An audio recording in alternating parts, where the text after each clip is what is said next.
Добрый вечер. В эфире национальная вещательная компания «Саха». Сегодня в День образования республики мы проводим традиционную прямую линию с главой республики Айсеном Сергеевичем Николаевым. В студии работаем Олег Колесов и Анна Ярыгина.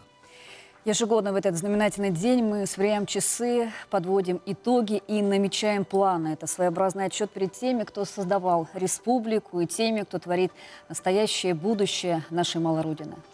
Айсен Сергеевич сегодня ответит в прямом эфире на ваши вопросы, которые поступали и продолжают поступать через наш многоканальный колл-центр, а также в чат-боте мессенджера Макс.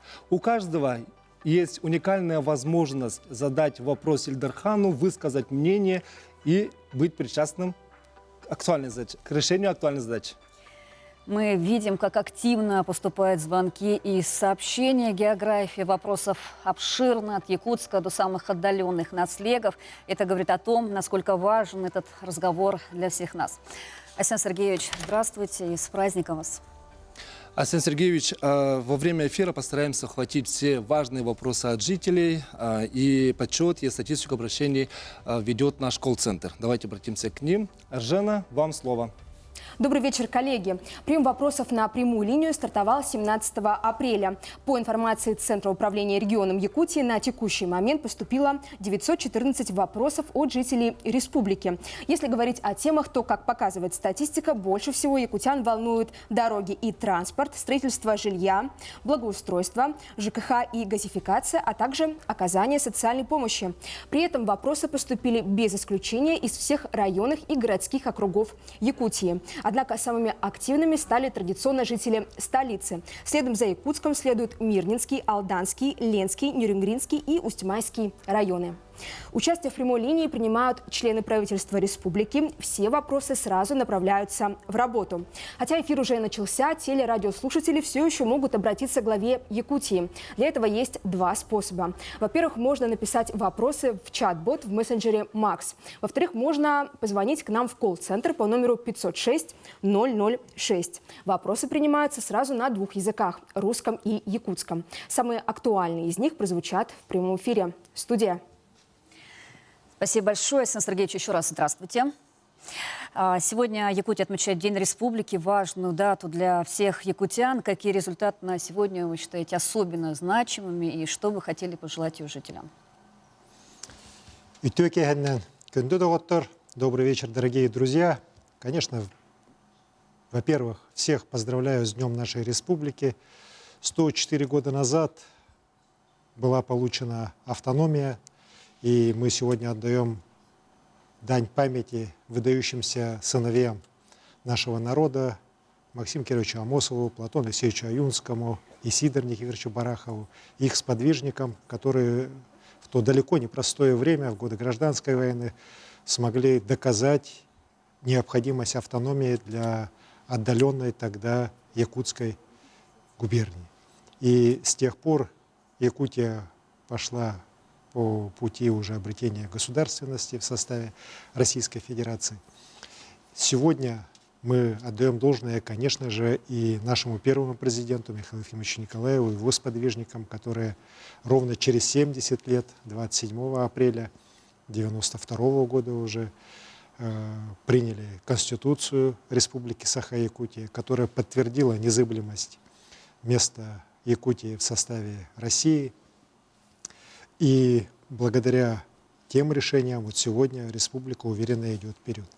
Если говорить о прошедшем с момента крайнего нашего прямого эфира времени, то, конечно же, я хочу подчеркнуть, что несмотря на все сложности, несмотря на беспрецедентные санкции Запада, на агрессию Запада, которую он проводит против нашей страны, несмотря на непростую ситуацию в экономике, Республика Саха-Якутия сохраняет свои ведущие позиции на Дальнем Востоке. Мы практически четверть регионального продукта Дальнего Востока, это сегодня Якутия.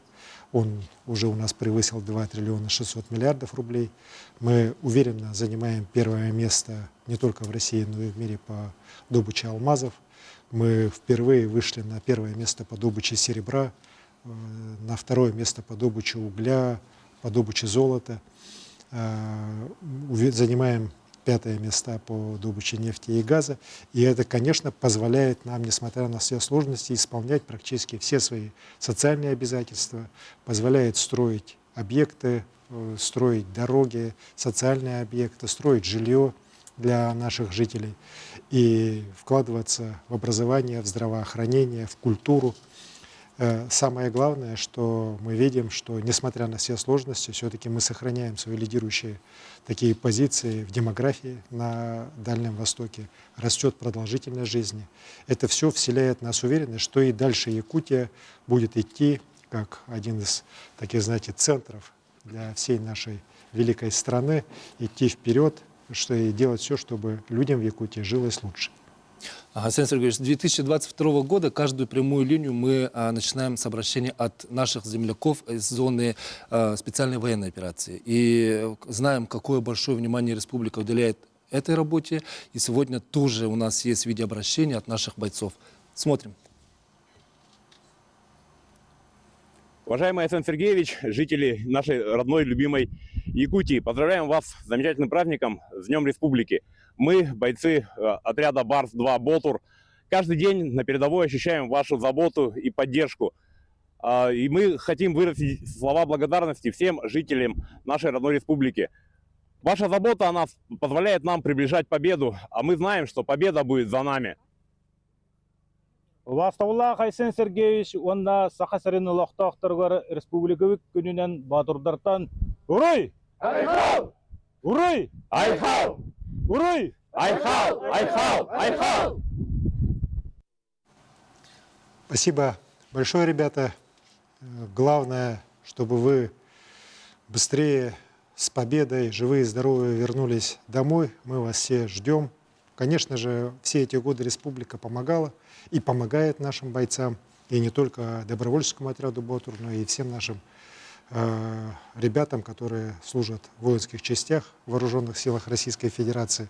Знаете, вот сегодня у меня десятки, наверное, поздравлений с Днем Республики именно от бойцов, знаете, от командующих до рядовых бойцов, которые воюют сегодня в зоне специальной военной операции. И все говорят о том, что победа будет за нами. У всех ребят сильный дух, такой настрой хороший. И, конечно, они все благодарят. Благодарят не только руководство, они благодарят всех жителей Якутии за поддержку, за ту помощь, которую мы им оказываем.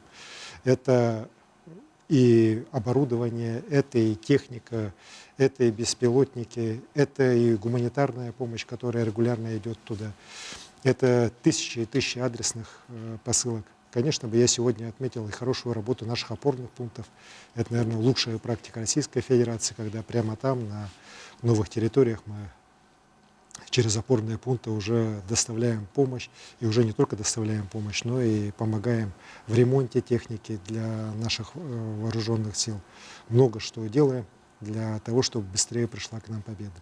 Конечно, все непросто. Мы сегодня, когда проводили торжественное собрание общественности, я попросил почтить минутой молчания всех наших воинов-якутян, погибших на специальной военной операции. И, конечно, мы вспомнили и Алексея Рафаиловича Петрова, героя России, который безвременно, вот позавчера, ушел из жизни. И вот его пример простого сельского парня из моего родного Верхнеюльского улуса, который сам добровольцем пошел на фронт в 24 году, проявил себя с самой лучшей стороны. И вот этот бой, когда он в одиночку 8 дней отбивался от превосходящих намного сил противника, проявил при этом просто чудеса героизма, мужества. Он заставляет нас и восхищаться им, и, конечно, гордиться. Я с гордостью рассказывал об его подвиге нашему президенту Владимиру Владимировичу Путину.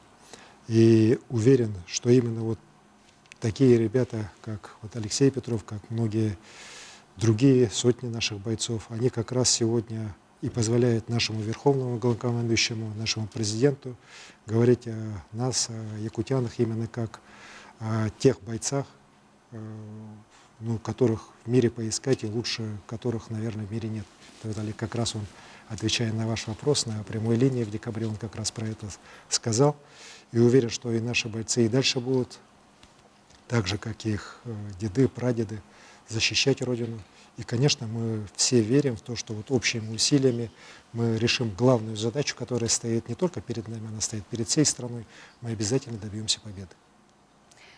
Александр Сергеевич, в нашем чат-боте также есть вопросы от участников специальной военной операции. Вот один из них пишет житель города Якутска.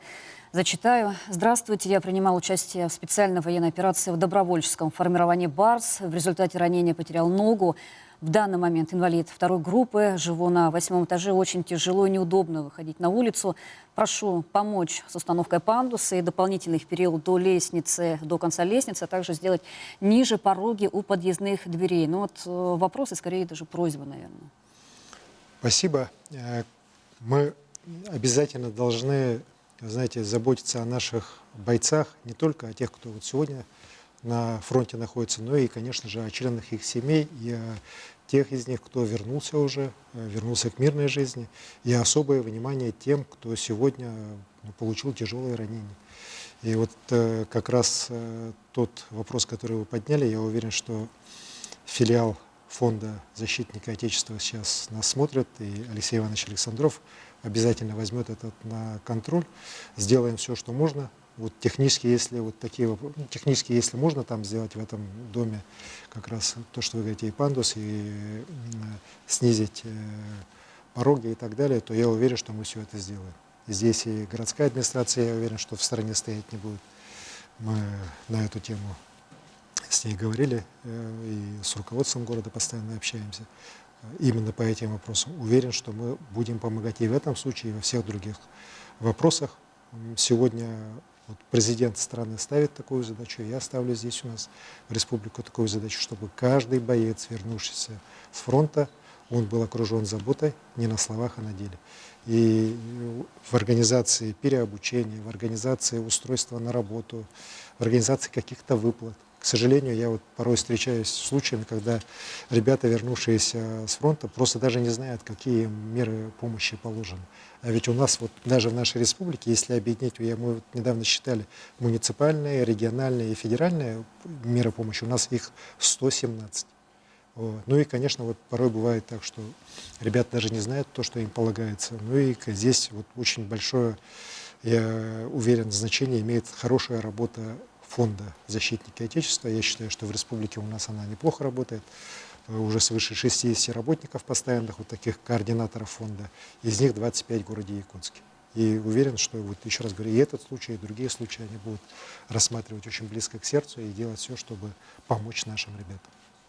И вот еще одно ключевое направление работы по поддержке наших бойцов, вы уже, как сказали, это комплексное сопровождение их после возвращения домой. И очень важно услышать их мнение. Александр Сергеевич, у нас на прямой линии есть центр из Центра «Патриот», Ассоциации ветеранов СВО, и наш корреспондент Надежда Саханская. Надежда, мы вас слушаем. Добрый вечер, уважаемые телезрители. Добрый вечер, Айсен Сергеевич. Мы находимся в центре «Патриот». Место было выбрано не случайно, потому что и в День Республики, и в предстоящие майские праздники мы все чаще и чаще вспоминаем о патриотизме. А те люди, с которыми я нахожусь сегодня, они не понаслышке знают о том, что такое патриотизм и что такое защита нашей Родины. У них сегодня есть что вам сказать. Сулустан, вам слово. Здравствуйте, Айсен Сергеевич. Поздравляю вас с Днем Республики. Поздравляю всех жителей и гостей нашей необъятной республики. Наша ассоциация ветеранов СВО открылась в прошлом году с вашей помощью. Сейчас мы работаем, собираем ребят, никого мы одних не оставляем. Работаем также для помощи нашим товарищам и семьям, которые находятся непосредственно здесь, в республике. Ну и спасибо вам за то, что вообще поддерживаете вот ребят на фронте и ребят, которые находятся непосредственно уже в тылу здесь, как ветеранов. Помимо Сулустана Заблоцкого, руководителя молодежного центра «Патриот», здесь находится сегодня и ветеран специальной военной операции Петр Шамаев, который ныне министр по делам молодежи и социальным коммуникациям. Петр Витальевич. Уважаемый Алексей Сергеевич, с праздником всех жителей нашей республики. Для меня, как для министра по делам молодежи и для министерства, которое курирует патриотическое воспитание, очень важно участие ребят, ветеранов специальной военной операции в патриотических мероприятиях. Данная организация нам очень сильно помогает. Ну и, конечно же, вот это направление очень сильно помогает нашим ребятам вернуться в обычную жизнь. Разговоры о важном, встречи с молодежью, встречи со школьниками, они, конечно, играют очень большую роль и, конечно же, подтягивают наших ребят. И для патриотического воспитания на сегодняшний день нету лучшей, наверное, людей, категории людей, которые могут рассказать, на самом деле, вот, поделиться опытом и на своем личном примере указать, кто такой патриот на сегодняшний день. Поэтому работа идет, работа очень тесная, и мы будем эту работу продолжать. Спасибо. Возвращаясь к мирной жизни, ветераны специальной военной операции занимаются разными делами. В частности, например, открывают личный бизнес. Один из таких примеров – это Киселев Иван Валерьевич. Иван Валерьевич. Здравствуйте, Сан Сергеевич. У нас семейный бизнес, 3 продовольственных магазина. Спасибо вам за то, что помогаете ассоциации. И приглашаю также других парней, которые еще не вступили в ассоциацию, присоединиться к нам. Здесь мы друг другу помогаем, ну и решаем какие-то там проблемы. Друг другу помогаем, в общем. Спасибо. На этом у нас пока все. Обратно к студии. Вот мы сейчас посмотрели сюжет из Центра «Патриот». Центр «Патриот» мы как раз задумали и реализовали для того, чтобы сделать его тем центром, куда будут приходить и ветераны специальной военной операции, и разные молодежные организации, подростковые различные движения, для того, чтобы как раз дать нашей молодежи то, что последние годы мы, к сожалению, последние десятилетия, наверное, оставалось как-то немножко за кадром. Это вопросы патриотизма. Вообще в нашей стране вот сегодня специальная военная операция, она высветила то, что вот губительное действие, знаете, вот в политике 90-х годов в особенности, когда слово «патриот» было абсолютно непопулярным, когда наши достижения, наша вот целостность страны, наш вот дух наших предков порой забывался. И говорить об этом считалось как-то не очень модным, не очень правильным. Да? И сегодня мы сполна видим, чем это оборачивается. Вот благодаря, наверное, событиям, произошедшим после Крымской весны 2014 года, и вот особенности последние годы, когда началась специальная военная операция, все-таки патриотизм вернулся в повестку, вернулся как идея, которая объединяет нас, россиян, весь многонациональный народ. И у нас в Якутии, на самом деле, кстати говоря, дела с патриотизмом, с патриотическим воспитанием были даже, наверное, лучше, чем у других. Так? Недаром вот указ я еще подписал в 2019 году о том, чтобы флаг поднимался, гимн играл. Так? Мы помним, какое тогда это сопротивление определенное даже вызывало. Сейчас это видно, что это все было сделано правильно. И вот то, что ребята сейчас рассказывают, это, конечно, очень важно. Я благодарен и руководителям ассоциации, благодарен Петру Шамаеву, который вот как раз сегодня очень много делает для того, чтобы ребята втягивались в этот процесс не только здесь, в городе Якутске, но и по всей республике. Наша молодежь реально как бы впитывала в себя идеи патриотизма. И уверен, у нас будет все получаться. Вот то, что уже сегодня, я вот и сегодня услышал, и до этого, встречаясь в Центре «Патриот» с представителем ассоциации, ветераны специальной военной операции, знаете, этих людей надо обязательно использовать. Это те люди, которые своей кровью вот, завоевали это право. Учить людей патриотизму, умению защищать Родину, вставать. Вот они вставали против врага, бились насмерть с ним. Так. Многие, еще раз говорю, и ранены, но при этом они реально очень патриотичны. И при встречах с ними они вот все говорят, мы хотим с молодежью работать, помогите нам, обучите нас даже. Вот. Ну и с тем, чтобы вот эта работа у них постоянно проводилась. Вот Алексей Рафаэлович Петров, которого я вот уже упомянул, Герой России, он же до последних дней своих как раз вот очень активно, несмотря на свои тяжелейшие ранения, несмотря на то, что у него ног не было, он, знаете, даже с удовольствием вот встречался с молодежью, с детьми. Он и при встречах со мной говорил, что вот он хочет и землякам своим, и вообще вот молодежи донести эту идею. идею патриотизма. И вот я очень надеюсь, что мы все, вот наше большое общество, и российское, и наше здесь, Якутия, мы сделаем правильные выводы, и вот идеи патриотизма всегда будем ставить во главу угла. Это крайне важно для дальнейшего развития и нашей республики, и нашей страны.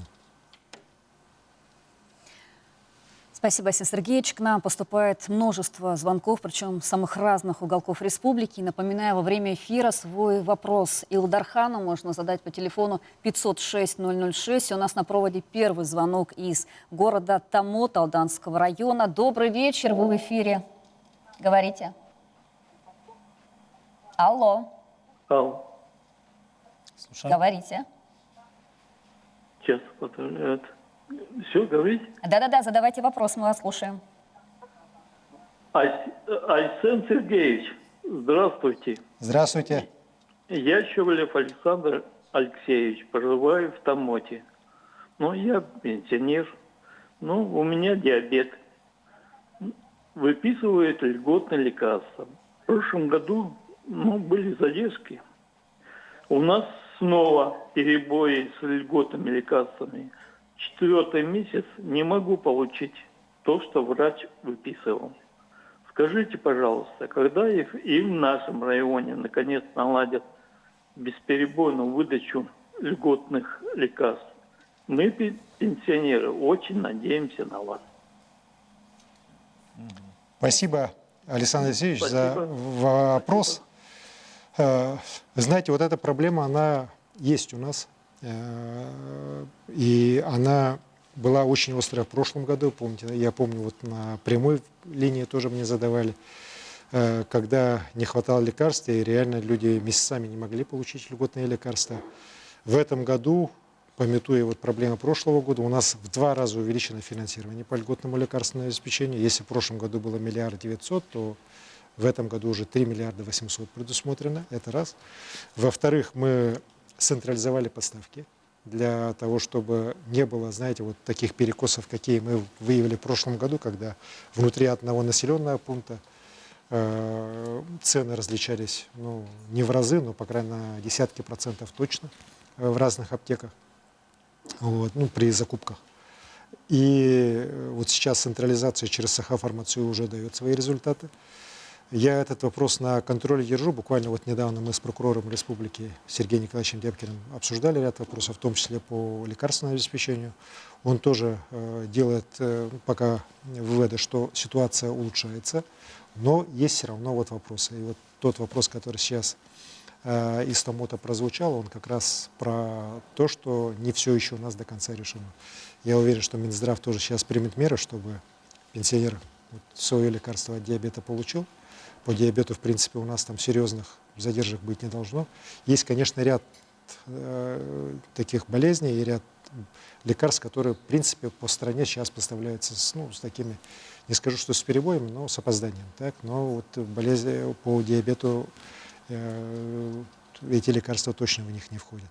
Ну и, конечно, мы сейчас выявляем ряд проблем, которые надо будет нам упорядочивать. И я вот не скрываю, у нас зачастую получается так, вот мы сейчас это тоже видим, что люди прописаны в Якутии, но сами проживают в Москве, в центральных районах, регионах, в южных регионах страны, но при этом, пользуясь тем, что они прописаны формально здесь, в Республике Саха-Якутия, претендуют на льготное лекарственное обеспечение именно здесь у нас, получают эти лекарства, ну и в итоге получается, что бюджет республики сегодня финансирует лекарственное обеспечение людей, которые фактически проживают далеко за пределами республики. Еще раз говорю, в местах достаточно таких более комфортных для проживания, чем наша Якутия, а в конечном итоге страдают жители республики. Здесь, конечно, есть несовершенство и нормативно-правовых актов, и федеральных в первую очередь, но уверен, что мы общими усилиями здесь тоже порядок наведем. Ну а в целом вот то, что пенсионер рассказал, мы обязательно отрегулируем, и потому-то я на ситуацию по лекарственному обеспечению тоже на контроль возьму. Наш колл-центр зафиксировал множество звонков и обращений по теме поддержки многодетных семей. На каждый из них подробно ответят ответственные ведомства. Арсений Сергеевич, многих волнует, сохранятся ли имеющиеся меры поддержки многодетных семей. Знаете, за последние годы поддержка многодетных семей и у нас в республике, и в целом в стране, конечно, она беспрецедентна. Мы можем уже сказать, что сумма средств, направляемых на различные пособия детские, так и федеральные, и региональные, она превысила 30 миллиардов рублей. Вот. Это просто, как еще раз говорю, это колоссальные средства, так, которые направляют сегодня наше государство и республика на поддержку детей, на поддержку материнства, многодетных семей. И я вот уже говорил, и сейчас повторюсь, я очень рад, что несмотря на проблемы, несмотря на определенный спад рождаемости, который у нас в республике наблюдается, мы все равно сохраняем лидирующее положение на Дальнем Востоке и одну из таких лидирующих групп в целом по стране. Вместе с тем, конечно же, мы здесь должны и дальше работать. И я считаю, что здесь ведь вопрос не только финансовый. Вот, хотя финансовый важен, и все основные выплаты, которые есть, они будут обязательно сохранены. Здесь вопросов быть никаких не может. Но все-таки я считаю, что здесь мы должны еще думать над мерами поддержки. Ко мне многие обращаются, в том числе и многодетные семьи, что, например, поддержкой могло бы стать более, точная какая-то поддержка в области индивидуального жилищного строительства. Причем не только в городах, но и в сельской местности. Да, и, хотя здесь у нас есть уже ряд программ, но я не скрою, я считаю, что здесь у нас есть резервы, да, для того, чтобы мы могли еще больше работы сделать. Конечно же, очень важна поддержка со стороны коллективов, трудовых коллективов и самих предприятий. Вообще, в целом, и президент такие задачи ставит, и у нас в республике. Я в своем послании про это говорил. Потом на рассмотрении финансово-хозяйственной деятельности ряда предприятий я ставил такие тоже задачи.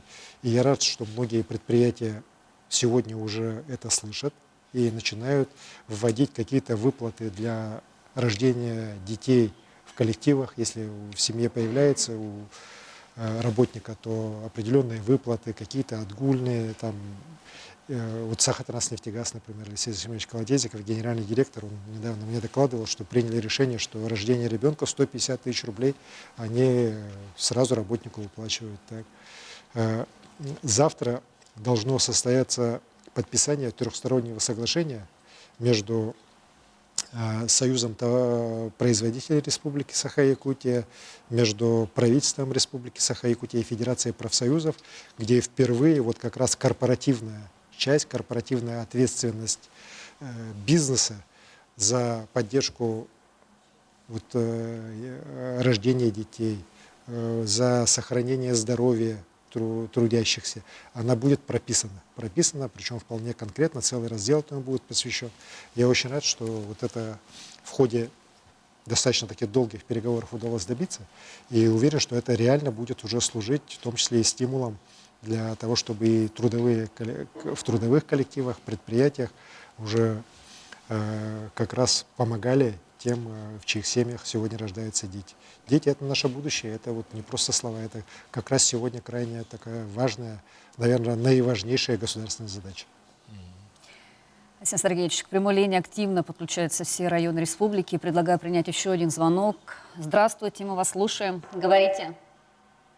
Здравствуйте, Алексей Сергеевич, с праздником. Здравствуйте. Спасибо. Всех якутян поздравляю с сегодняшним праздником, с Днем Республики. Меня зовут Борисова Оксана Ивановна. Я обращаюсь от имени всех родителей 17-й школы города Якутска. У меня дети учатся в 1 классе, двойняшки. И, конечно, меня очень интересует вопрос пристроя 17-й школы. Мы обращались в прошлогоднюю прямую линию с просьбой решить данный вопрос. И действительно процесс пошел. Хотим сказать большое спасибо вам. Но, говорят, проект проходит экспертизу, и есть вопросы с финансированием. И хочу спросить, когда же все-таки начнется строительство пристроя 17-й школы? Спасибо. Спасибо большое, Оксана Ивановна. Конечно, 17-я школа – это у нас одна из самых, наверное, переполненных школ города Якутска. Там здание школы построено, если не ошибаюсь, в 2002 году. По проекту 350 учеников должно учиться в этой школе. Учится сейчас 1400. Вот. Я помню, то ли 15-й, то ли 16-й год, когда я работал главой города, нам удалось тогда выкупить отдельное здание вот этого развлекательного центра детского. «Оранжевый слоник», по-моему, назывался. Вот, и переоборудовать его, и там отдельные классы вот открыли. Ну, там тоже человек 150, 200, по-моему, от силы помещалось. Да? Конечно, поэтому школа крайне переполнена. И вот сейчас, благодаря мастер-плану развития города Якутска, утвержденному нашим президентом Владимиром Владимировичем Путиным, мы по городу Якутску реально начинаем строительство ряда образовательных учреждений. Некоторые уже введены, так? Вот, некоторые сейчас активно в стройке находятся. И 17-я школа в их числе. Пристрой должен быть построен. Вот Оксана Ивановна, судя по всему, такая женщина активная, обладает информацией. Да, на самом деле сейчас проектно-сметная документация уже на финальной стадии. Там, как мне докладывали, есть вопросы, связанные с техусловиями, с компанией «Прометей». Ну, уверен, что Григорий Иванович Сальва, руководитель данной компании, он поможет, и техусловия будут выданы по данному пристрою. Ну и как только это появится, я думаю, что в мае уже, в принципе, стройка может начаться. Этот объект крайне нужен для школьников, для коллектива, для родителей, в целом для города. Ждут как. Да, все ждут, и очень надеюсь, что в мае уже стройка начнется, ну и достаточно оперативно уже закончится. Сегодня многие говорят о проблемах в отрасли жилищно-коммунального хозяйства. Тем не менее, отопительный сезон подходит к концу, и больших аварий не было, хотя зима была суровой. Если говорить шире, идет планомерная работа по модернизации коммунальной инфраструктуры по всей стране. А какая сегодня ведется работа в сфере коммунального хозяйства и энергетики республики? Во-первых, конечно же, я хотел бы поблагодарить всех работников жилищно-коммунального хозяйства и энергетики республики за их труд, благодаря которому вот этот сезон у нас отопительный, он сейчас уже заканчивается, и прошел он, как вы, Олег, правильно отметили, несмотря на все сложности, достаточно спокойно. Хотя, конечно, аварии были, но вот сказать, что были большие, серьезные аварии, мы обошлись без них, так и слава богу.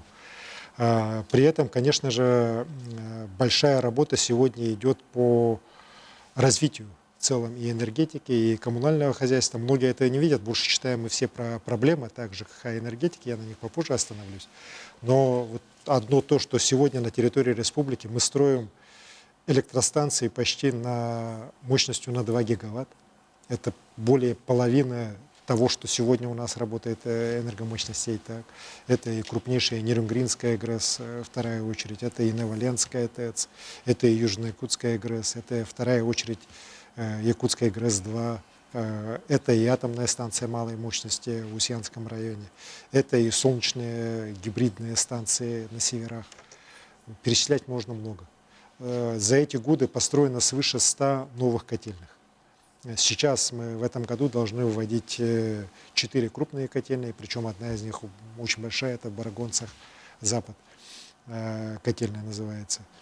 И мы особое внимание обращаем, конечно, на энергоэффективность. Сегодня вот эти все электростанции, котельные, они должны быть эффективны.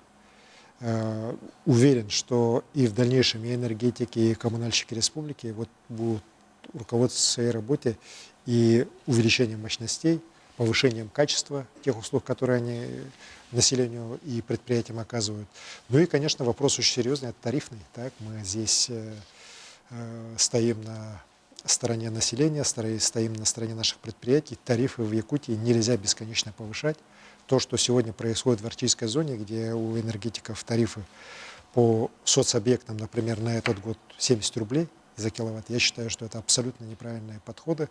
К сожалению, вот те изменения федерального законодательства, которые прошли в 2020 году, и постепенное снижение дальневосточной надбавки, оно вот как раз привело к тому, что сегодня бюджет Якутии вынужден тратить колоссальные средства как раз на выплаты по повышенным тарифам, для того, чтобы население могло получать более-менее нормальный тариф, так, ну и поддержка наших учреждений соцсферы вот, для выплат вот этих высоких тарифов.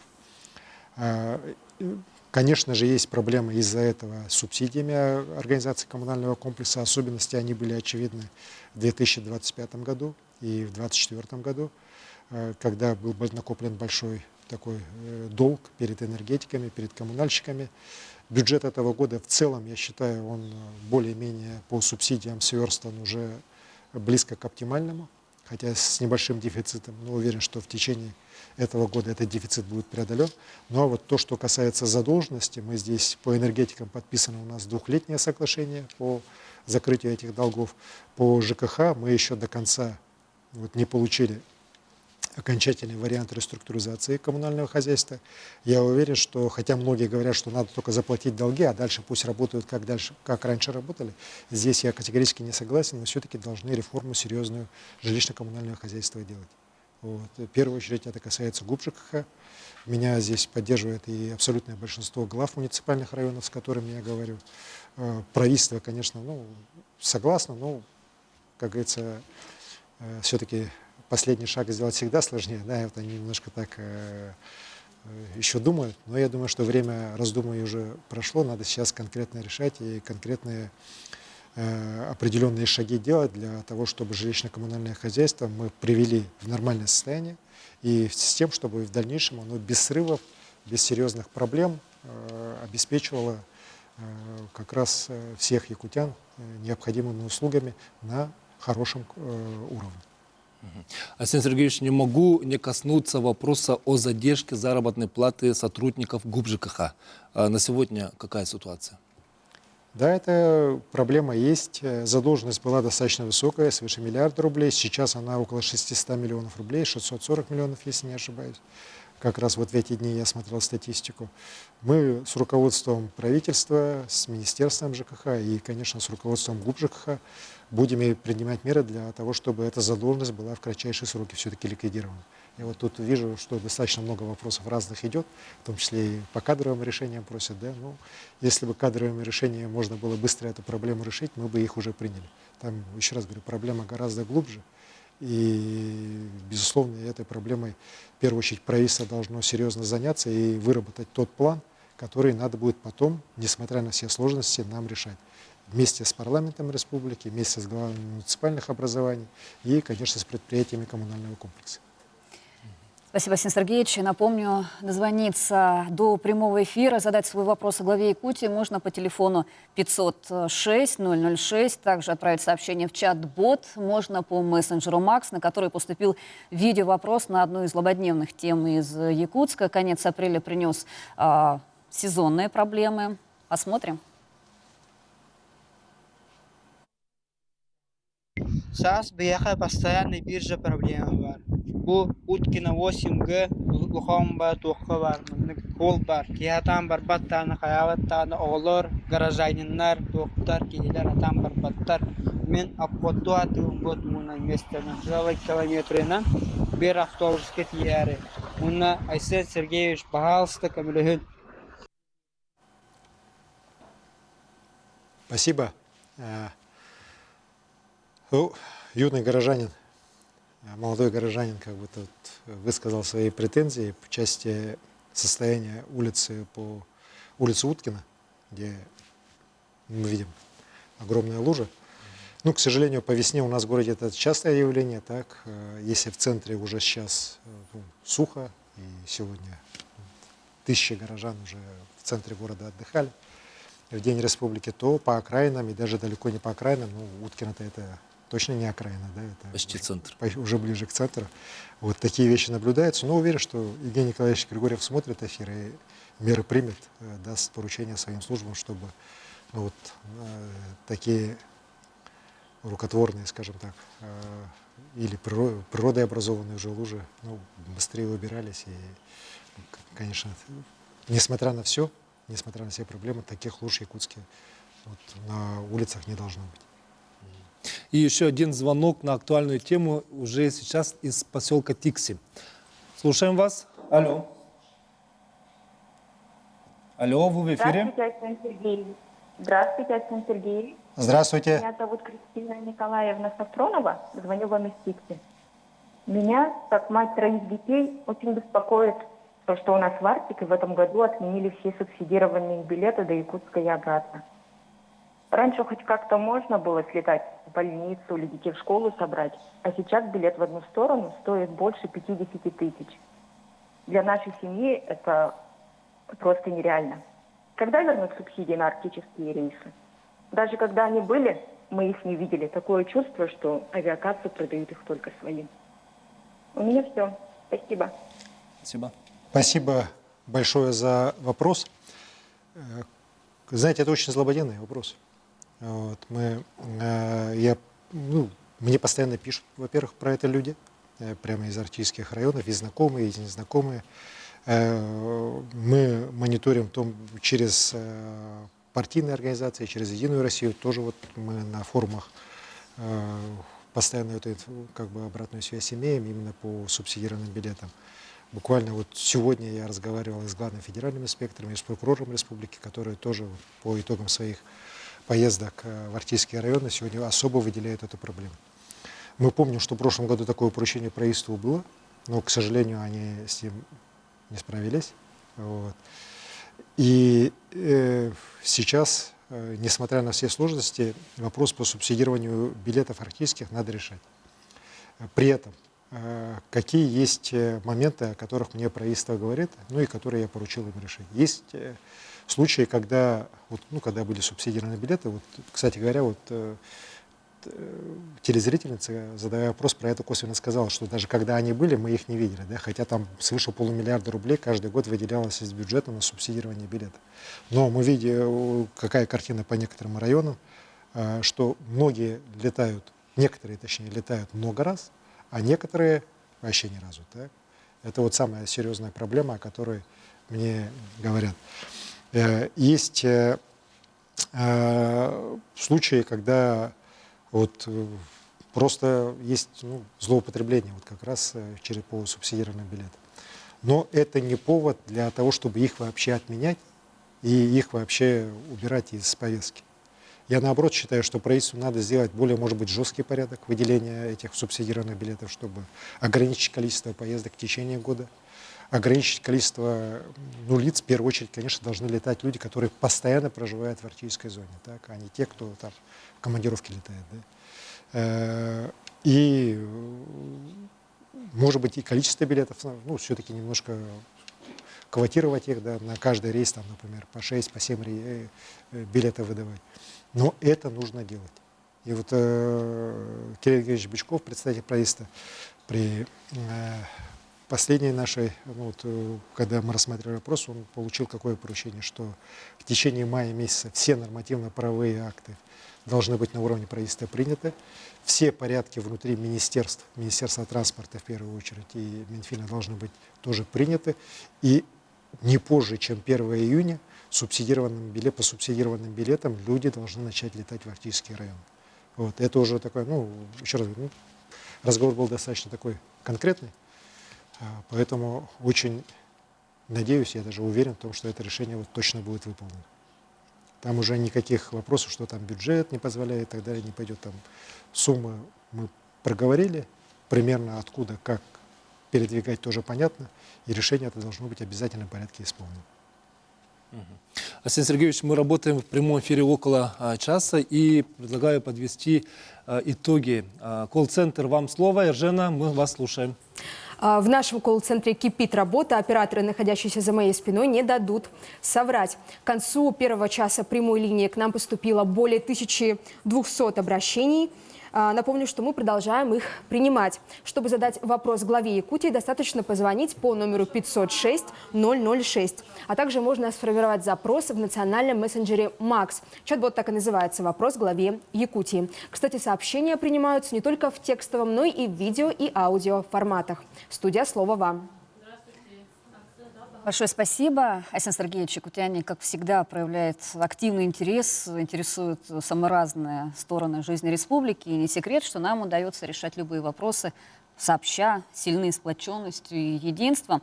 Как раз-таки 2026 год был объявлен годом единства народов России, годом культуры в Якутии. Как он проходит, у нас об этом есть сюжет. Давайте посмотрим. Жар печи, раскаленное железо, гулки, удары молота. Именно так, под чутким наставничеством народного мастера Романа Готовцева, рождается якутский хомус. Его ученик Спиридон Иванов уже в 26 лет, настоящий виртуоз. Восхищаюсь своим учителем. Свои знания и опыт должны передаваться и тем самым совершенствоваться. Традиции оживают и на сцене. Молодежь объединяет современные технологии и обычаи в мультимедийном проекте «Лики Аланхо 2.0». Это мощное переосмысление якутского эпоса, который уже готовится покорять российские и международные сцены. Асахатеатр уже давно завоевал сердца зрителей. Всемирно признанный, он в этом году отмечает 120-летие. Якутский театр объединяет людей разных поколений и культур. Со сцены звучат постановки, которые поднимают важные и актуальные темы, отражающие время и события. Репертуар у нас очень широкий. Русская современная драматургия братских народов и своя национальная. Не менее богатая история и у знаменитого русского драматического театра. Для него этот год тоже юбилейный – 135 лет. Это одна из старейших сцен региона и важный центр русской театральной школы на севере России. Якутия – это калейдоскоп культур. Здесь особенно ярко проявляется многообразие народов и традиций. Это чувствуется на каждом празднике, когда тысячи людей разных национальностей показывают единство и сплоченность. Республика уверенно смотрит в будущее. Здесь возводят арктический центр эпоса и искусств. Комплекс объединит филармонический зал, пространство Аланхо и современные мультимедийные технологии. Одновременно в Якутске строится новый корпус Высшей школы музыки. Возведение объекта поддержал лично президент России Владимир Путин. Открытие особенно ждут юные таланты со всей республики. Для будущих виртуозов здесь создают профессиональные условия и особую акустику. Новые инструменты, шумоизоляция в классах, чтобы было. Поздравляем всех с открытием! Открываются новые культурные объекты и в районах республики. В поселке Нижний Куранах детская школа искусств спустя полвека получила собственное здание. Старая музыкальная школа была в здании гимназии, как-то было неудобно ходить через гимназию в школу. Подобные школы дают возможность развивать гармоничную личность, воспитывая уважение к культуре и любовь к родине. В Якутии проживают представители порядка 135 национальностей. Здесь веками формируется пространство взаимного уважения и культурного обмена. Разные языки и традиции не разделяют, а дополняют друг друга, создавая единое многонациональное общество. Что касается поддержки народов, мы проводим целенаправленную политику поддержки культуры, языков народов России. И, конечно, сохранение уникальной культуры – это приоритет на самом высоком уровне. Это делается и в школах, в средствах массовой информации, в литературе.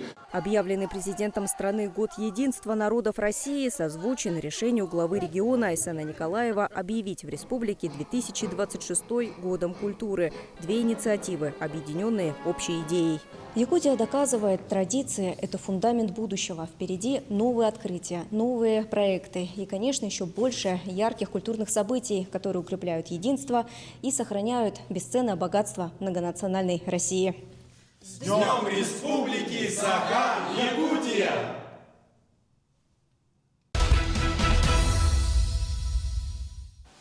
Арсений Сергеевич, вы в прямом эфире в своем послании Эль-Тюмену в декабре говорили, что именно культура должна стать той силой, которая укрепляет общие ценности, формирует чувство единства. По вашим оценкам, получается ли уже сейчас через культуру объединять людей? Знаете, культура всегда была объединяющим фактором для нашей республики. Я вообще считаю, что вот как раз многообразие культур, которые существуют на нашей огромной территории, это тот фундамент, на котором строится сила Якутии. И сегодня я вижу, что Год культуры как раз послужил таким мощным стимулом для всех наших учреждений культуры, для всех людей, которым близка культура в самых различных сферах. Да. И, безусловно, я рад, что появляются и новые достижения, появляются новые таланты и строятся новые объекты.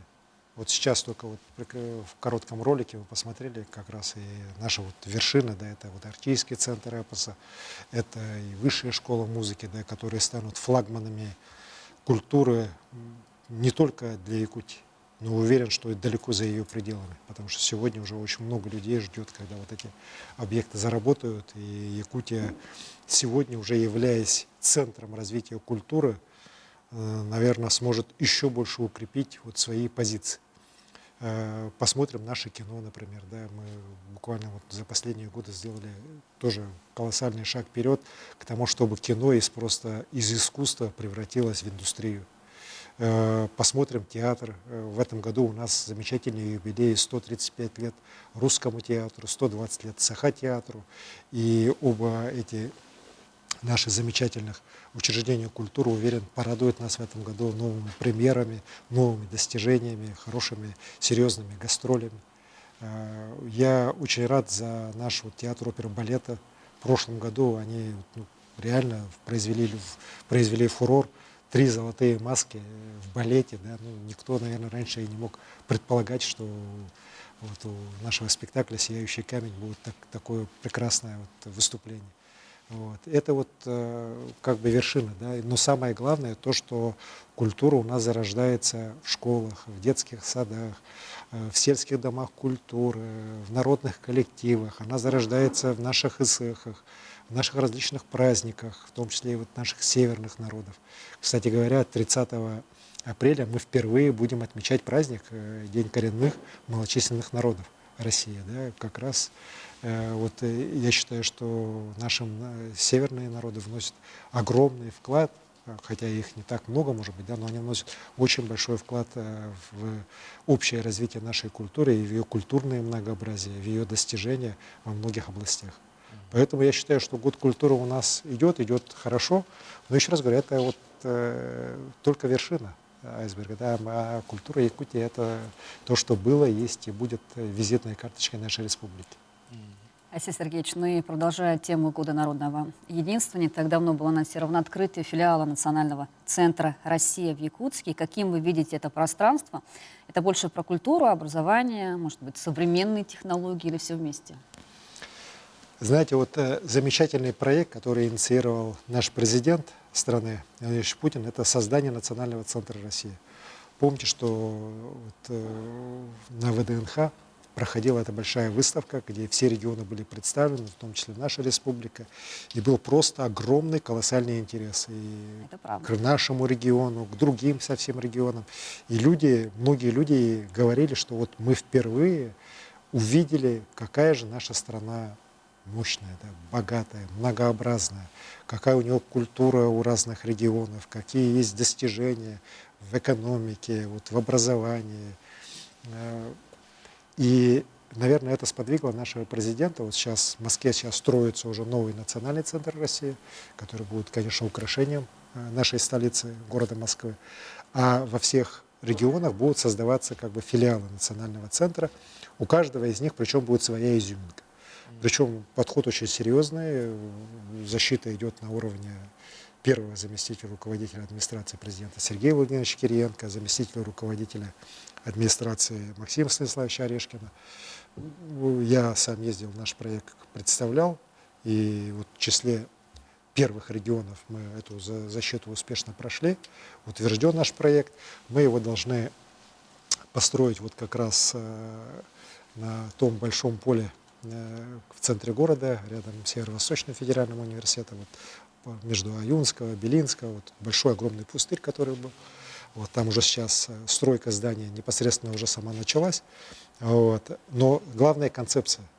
Концепция у нас заключается в том, что человек, приходя в этот центр, он не должен быть пассивным зрителем, который будет переходить там от одной экспозиции к другой, пусть даже там интерактивной и так далее. Человек, входя в наш центр, он должен стать активным ее участником. И вот здесь как раз современные технологии, виртуальные технологии, они должны человеку сыграть одну из ролей.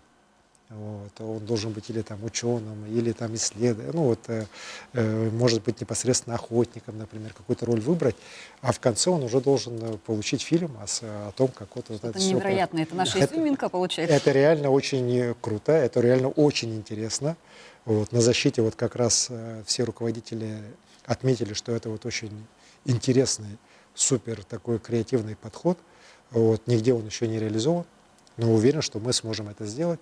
Вот. Ну и, конечно же, мы будем подавать историю Якутии с древнейших времен до нынешних, коснемся и образования республики, года уже Великой Отечественной войны, послевоенного строительства, развития, нынешнее время, специальную военную операцию и историю Якутии еще уже с незапамятных времен, начиная от мамонтов. Поэтому это должен быть, еще раз говорю, очень интересный проект. Мы примерно понимаем, как это все делать, но с учетом того, что все-таки мы в креативных технологиях являемся одними из лидеров, да, страны, это и вызов для наших технологических компаний. Уверен, общим усилием мы этот проект сможем реализовать, и это станет реально вот тем местом, куда туристы, да и не только туристы, да все, кто приезжает в Якутск, и жители города непосредственно тоже, все будут стремиться попасть и посмотреть, причем не раз. Потому что в каждый раз, посещая этот центр, можно будет выбрать ту или иную роль, ну и, соответственно, уже быть уже в другом качестве в ходе непосредственно уже самой экскурсии. Обязательно сходим. С нетерпением ждем. К нам в чат-бот поступил видеовопрос от Николая Егорова из Якутска. Давайте посмотрим. Здравствуйте, уважаемый Арсений Сергеевич. Меня зовут Николай Егоров, я житель города Якутска. Знаю, что по вашей инициативе реализуется проект «Бастионы памяти», и в городе Калуге будет установлен памятный монумент. Мой родной дядя Красков Алексей Федорович был призван на фронт в 1941 году и впоследствии пропал без вести. В прошлом году поисковиками на территории Калужской области были обнаружены его останки и перезахоронены в братской могиле. В связи с этим прошу вас включить моего дядю в список воинов на монументе. Выражаю огромную благодарность вам и постоянному представительству Якутии в городе Якутске, а также поисковикам Калужской области за такой замечательный проект по увековечению памяти наших земляков-воинов, павших в годы Великой Отечественной войны. Спасибо. Спасибо за вопрос. Конечно, память о героях Великой Отечественной войны, о тех, кто защищал нашу Родину в те суровые годы, она для нас священна. И в прошлом году, в год 80-летия Великой Победы, мы одним из таких наших флагманских проектов сделали проект «Бастионы памяти». И напомню, мы как раз в прошлом году поставили обелиски на Мамаевом кургане в Волгограде.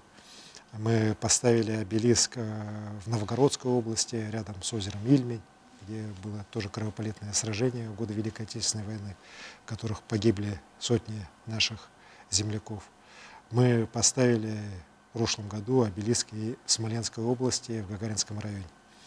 В этом году у нас эта работа будет продолжена, потому что очень много людей мне писало, говорило о том, что не надо останавливаться вот на нескольких обелисках, надо, чтобы в каждом регионе, где воевали и погибли наши солдаты Великой Отечественной войны, такой обелиск появился, мы это поддерживаем.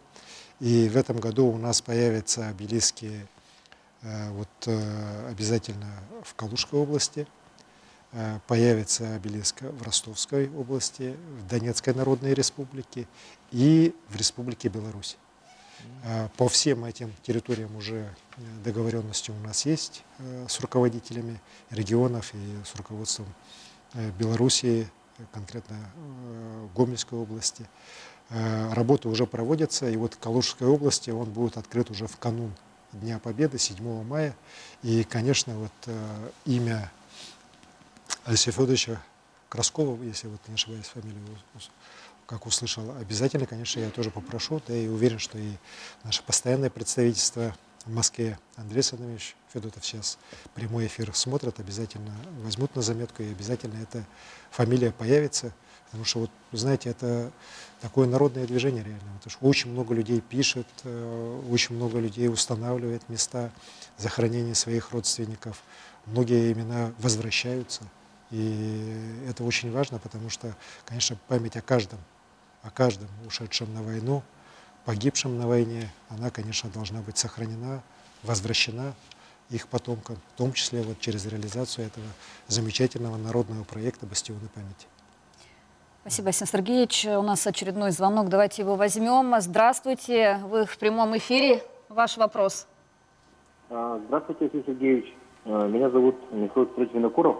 Вот к нам в Черский приезжали врачи, которые вот операцию на глаза делают. У меня была сильная катаракта с двух сторон. Но так получилось, что время протянуло и не смог вовремя поехать в Якутию и сделать операцию. Они к нам приехали, и сейчас у меня все хорошо, намного лучше стал видеть. Вот вопрос, скажите, пожалуйста, врачи еще также к нам будут приезжать? Не только глазные, а вообще вот другие специалисты. Потому что бывает, что очень сложно выехать отсюда в город Якут, чтобы сделать ту или иную операцию. Спасибо. Спасибо большое за вопрос. Дай Бог здоровья вам, чтобы зрение окончательно к вам вернулось и уже не подводило. Кстати говоря, наши офтальмологи, я считаю, одни из лучших в стране.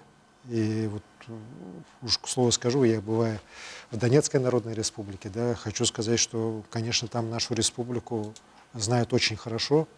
И, конечно, по нашим воинам, которые сражаются на фронтах специальной военной операции, по нашим восстановительным работам, но и не в меньшей степени как раз по работе наших офтальмологов.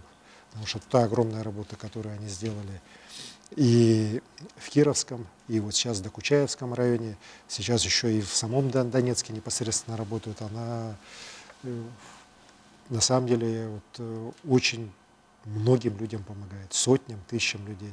И вот огромная благодарность от людей, и от меня лично, и главному врачу нашей офтальмологии Ивану Петровичу Луцкому, и всем тем, кто, вот ребятам, я их лично знаю всех, кто вот, денно и ночно там находясь, круглые сутки практически делают операцию и спасают зрение людей. И также они работают и у нас в республике.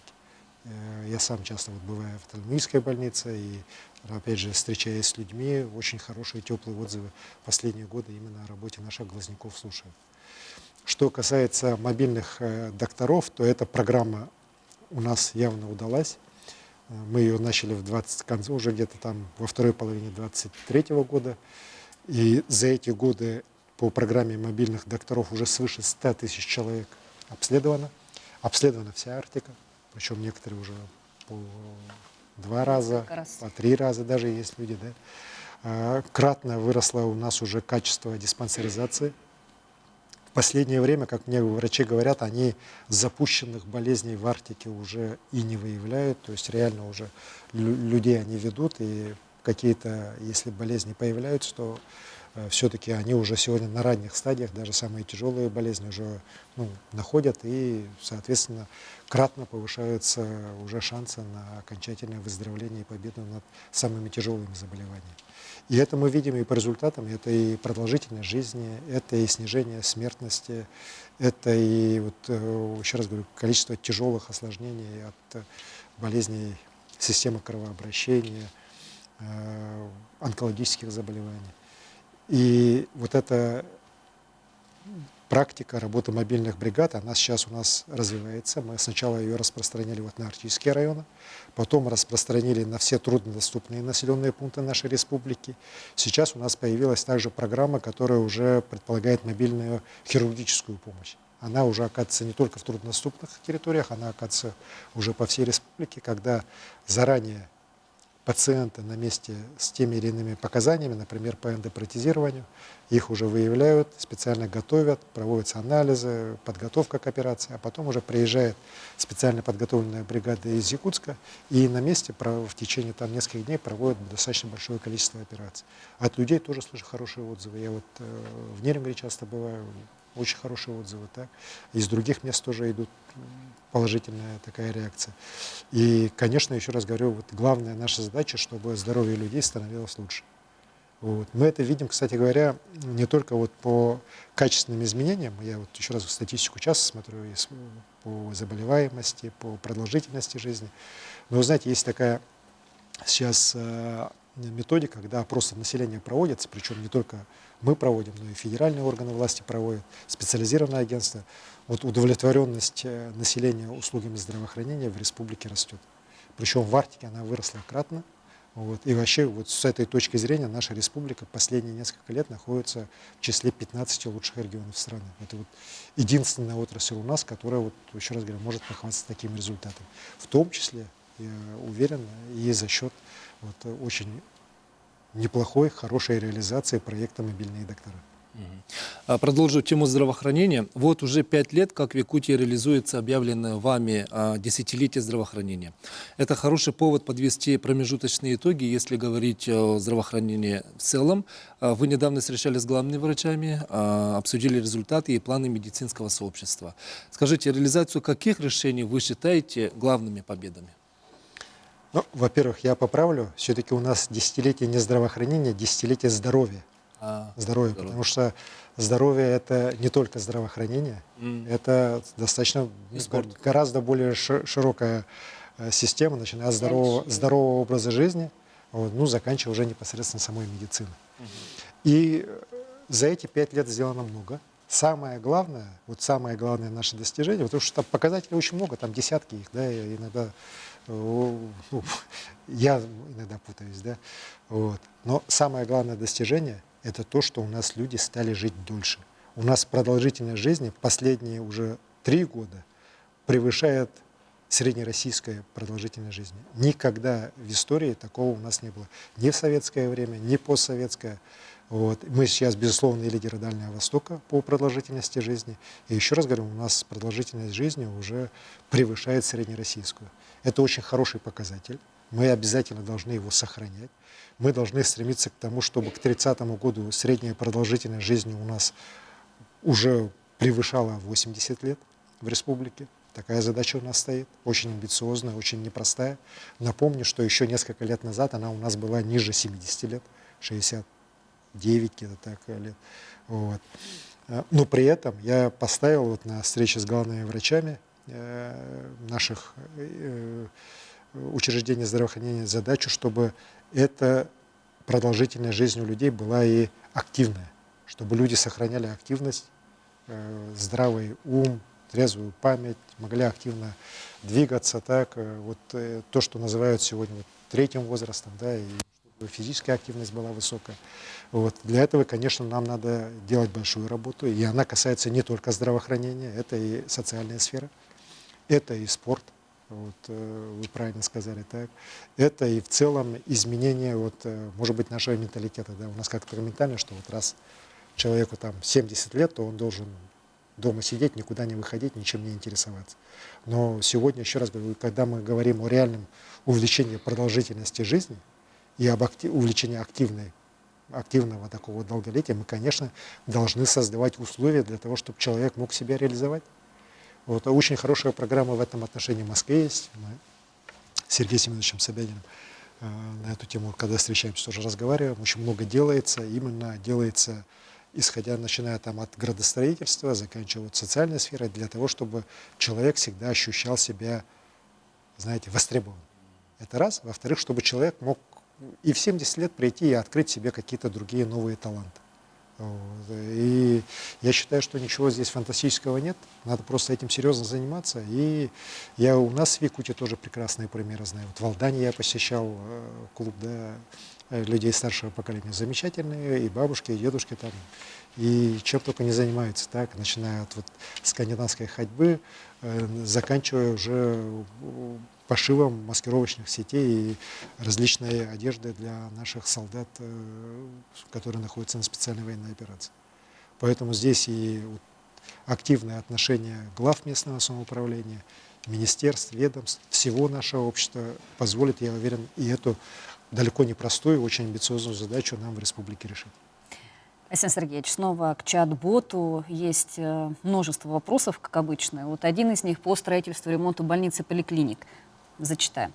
Когда откроется взрослая поликлиника на улице Аюнского в городе Нерюнгри, ремонт который идет 2-й год? Ну, вопрос правильный. Напомню, что вот в 2018 году, я постоянно про это говорю, когда я приехал в Нерюнгри, уже будучи исполняющий обязанности главы республики, я, конечно, ужаснулся состоянию материально-технической базы нашего здравоохранения. Она была просто ужасная. Мы потом приняли ряд решений. Очень помог мне Юрий Петрович Трутнев, когда поддержал включение ряда вот этих объектов в программу развития Центра социально-экономического развития Дальнего Востока. И за эти годы нам удалось уже практически или закончить, или вот мы сейчас находимся уже на завершающей стадии по 8 объектам здравоохранения. Вот. И сегодня я вижу, как уже меняется отношение людей в Нерюнгри к системе здравоохранения. Вот раньше, я вот еще раз, когда я готовлюсь к эфиру, я всегда смотрю по всем районам, какие вопросы все-таки от людей поступают, что их беспокоит, не только в рамках подготовки к эфиру, но и в рамках опросов, в рамках встреч с правительством, с главой муниципалитетов. И в Нерюнгри раньше здравоохранение было просто топ, просто с огромным отрывом. Сейчас уже нет. Сейчас это уже, видно, что уже переходят, проблемы есть, но они уже в ряд таких обычных переходят. Так? Здесь успокаиваться еще рано. У нас еще есть ряд объектов, которые пока не попали еще под программу капитального ремонта. Мы обязательно будем добиваться их включения в те или иные федеральные или региональные программы. Ну а что касается поликлиники, я сам несколько раз был в ходе ремонта, она уже на завершающей стадии. Строители мне обещали, что летом уже объект сдадут. Оборудование все закуплено, поэтому очень надеюсь, что не позже, чем День шахтера, а надеюсь даже и раньше, эта поликлиника уже заработает во благо всех жителей города. Спасибо. Наш колл-центр принимает звонки, количество которых увеличивается, и принимаем один из них. Алло, мы слушаем вас, вы в эфире. Айсен Сергеевич, добрый вечер. Добрый вечер. Я студент-политолог Адилбеков Артем Артурович и хочу узнать ваше мнение. Как бы вы оценили работу действующих депутатов Государственной Думы от Якутии и кто из них продемонстрировал наибольшую эффективность во взаимодействии с правительством республики? Спасибо за вопрос. Рад, что студенты-политологи такие вопросы задают, значит, молодежь интересуется, так, по крайней мере, выборами и работой наших депутатов. Но оценку о работе депутатов, конечно, будет давать народ, жители на выборах, которые у нас в сентябре пройдут. В целом я хочу сказать, что республика неплохо представлена вот в этом созыве. Да. У нас есть и депутаты от непосредственно самой республики, избранные по одномандатному округу, по партийным спискам, которых есть и депутаты, которые избраны по федеральным нормам, да, по федеральным квотам. Вместе с тем, безусловно, я об этом всегда открыто говорю. Вот у меня в непосредственной своей деятельности для решения тех или иных вопросов, конечно, здесь огромный опыт Галины Кентьевны Данченко нам всегда помогает, особенно в вопросах бюджета. Это крайне важные для республики вопросы, ее опыт, ее знания, умение правильной постановки задачи, ее решения и в бюджетном комитете, и в других комитетах нам, как республике, помогает получать соответствующее финансирование не только в рамках, скажем, дотаций, субсидий, но и конкретных объектов. Да. Вот, например, сейчас в Верхоянске строится дамба противопаводковая. Здесь вопросы проскакивали, поэтому я про это говорю. Точно это решение не состоялось бы, если бы не поддержка Галины Кентьевны, которая просто выгрызала этот объект и на многих мероприятиях его ставила. И благодаря этому этот объект появился в федеральном списке объектов. Он не очень большой у Росводресурсов, в том числе противопаводковое сооружение в маленьком Верхоянске. Так, и уверен, что этот объект будет достроен уже, плановый ввод в 2028 году. Надеемся, может, даже чуть раньше он появится. Так. Поэтому она, конечно, нам очень помогает. По некоторым вопросам я обращаюсь и к другим нашим депутатам. Свидос Муэштумусов тоже там по некоторым направлениям, связанным с социальными вопросами, здравоохранением, тоже помогает. Ну, а есть депутаты, которые, знаешь, избрались, так, запросы пишут контролирующие органы, но другого от них я пока вот конкретных решений для конкретной задачи республики я не видел. Спасибо, Айсен Сергеевич. Ну что, хочется надеяться, что студент будет на пользу, такая информация поможет ему в учебе. Но у нас новый звонок. Здравствуйте, говорите, вы в прямом эфире. Добрый вечер, Айсен Сергеевич. Меня зовут Лисовенко Елена Викторовна, Усьмайский район. Вопрос касается налоговой реформы. Индивидуальные предприниматели ведут свою деятельность в сфере розничной торговли. Платят налог по ставке 4%. Это упрощенная система налогообложения с дохода. Из-за снижения порога выручки до 20 миллионов рублей возникает уплата налога на добавленную стоимость. Также в связи с этим увеличивается налоговая нагрузка. Что делать индивидуальным предпринимателям, чтобы выжить? Ну и есть как вариант это скрывать свои доходы. Спасибо. Лена Викторовна подняла на самом деле крайне непростой, но очень важный, на мой взгляд, вопрос. Он связан вот как раз с налоговой реформой, в результате которой налогообложение на малый бизнес, оно на самом деле серьезно выросло. Я вообще не сторонник был того, чтобы не поддерживал то, что вот НДС был введен вообще для малых предприятий, так, а особенно вот в этом году, когда 60 миллионов его сейчас снизили до 20 миллионов предел, так, но ведь вначале хотели вообще сразу до 10. Сейчас переходный период, вот в этом году 20, в следующем году 15, и с 28 года уже должно быть 10 миллионов. Да, 10 миллионов это вообще микробизнес уже, так, и обкладывать его НДСом, я считаю, что оно особо ни к чему хорошему не приведет. Это просто усиление администрирования, дополнительные затраты для бизнеса малого, который сегодня на самом деле столкнулся с проблемой не просто повышенных налогов, ведь главная проблема то, что спрос, он все-таки со стороны покупателей падает.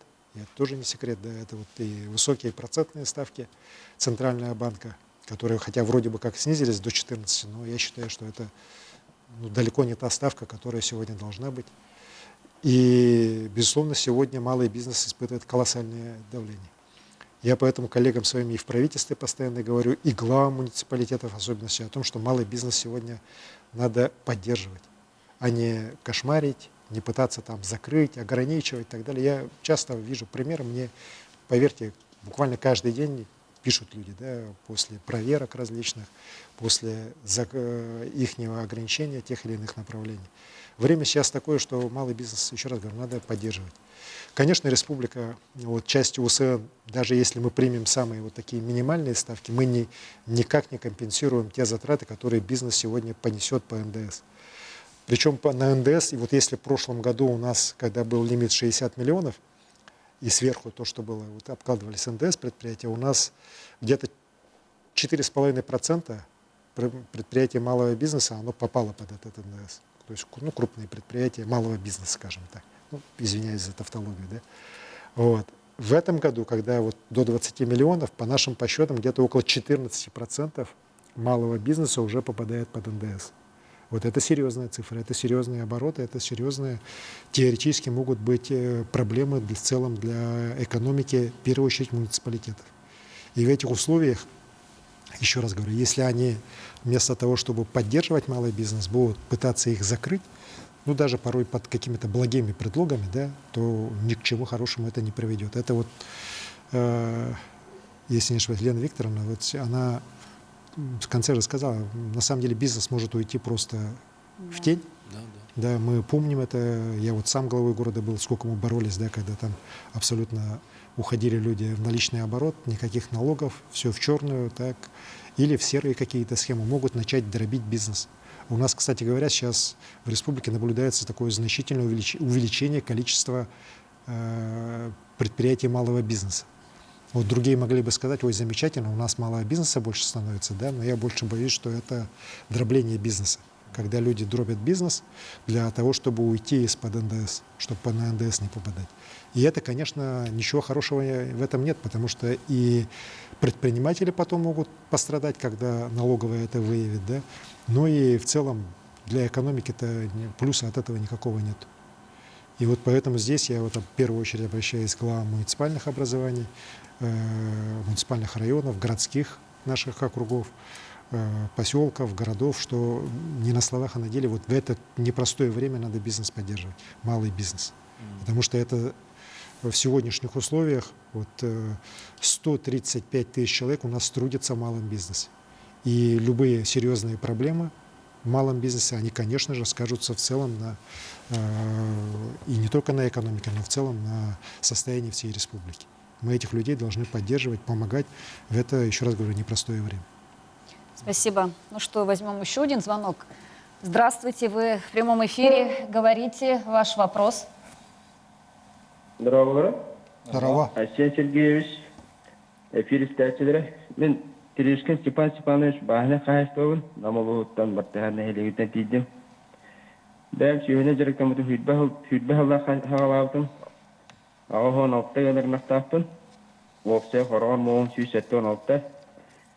Булырын күчә катонны хүтбә бесалаха күчә катонны оттабыдан сүйстәгән отта тонны идине переводчикка. Онтан договор контрактации сүйсәттән тонна договор даспытым. Бу хүтбә Аллаха быйыл гывар 200 договорда по пар сүйсәттән тонна договор даспыт. Договор даһдан это договор даспыттыр. Онтан переработчиктан айппар үт хачата быйыл 200 тонна договор даһан олор. Булырын 200 тонна договор даспыт боллаппытна соглашение миссия коакытта. 200 договор даспыттилер. Оны эти эди хача будет ли дополнительное финансирование на заготовку молока эти вопросы кайдару? Все, Махтал Степан Степанович. Хакалы, это мы хакалы тем как раз так не участвует. Вот вопрос Степана Степановича, он из села Партизан Намского улуса о заготовке молока. Он в прошлом году сдал 200 тонн, практически так, при плане 170. Вот. В этом году тоже надеялся, что будет такой же договор. Подписали на 170, а потом вот единый переработчик сказал, что если в прошлом году договор у района был на 2700 с ним, то сейчас вообще на 2000, то есть гораздо меньше, да, и поэтому не знает, как быть. И вот он спрашивает, там какие-то дополнительные средства будут, не будут. Ну, для меня достаточно это удивительно, потому что решение у нас окончательное было принято на уровне правительства и на уровне муниципалитетов о том, что если в прошлом году мы 63 тысячи тонн, это у нас перевыполнение плана было значительное, да? Мы, если не ошибаюсь, хотели, у нас по плану было чуть больше 60 тысяч тонн, потом 63 тысячи тонн было сдано, было определенное вот перевыполнение плана, которое в прошлом году правительство не расплатилось, и потом, когда люди мне пожаловались, мы дали поручение, и вот в течение февраля-марта месяца долг этот был закрыт перед районами.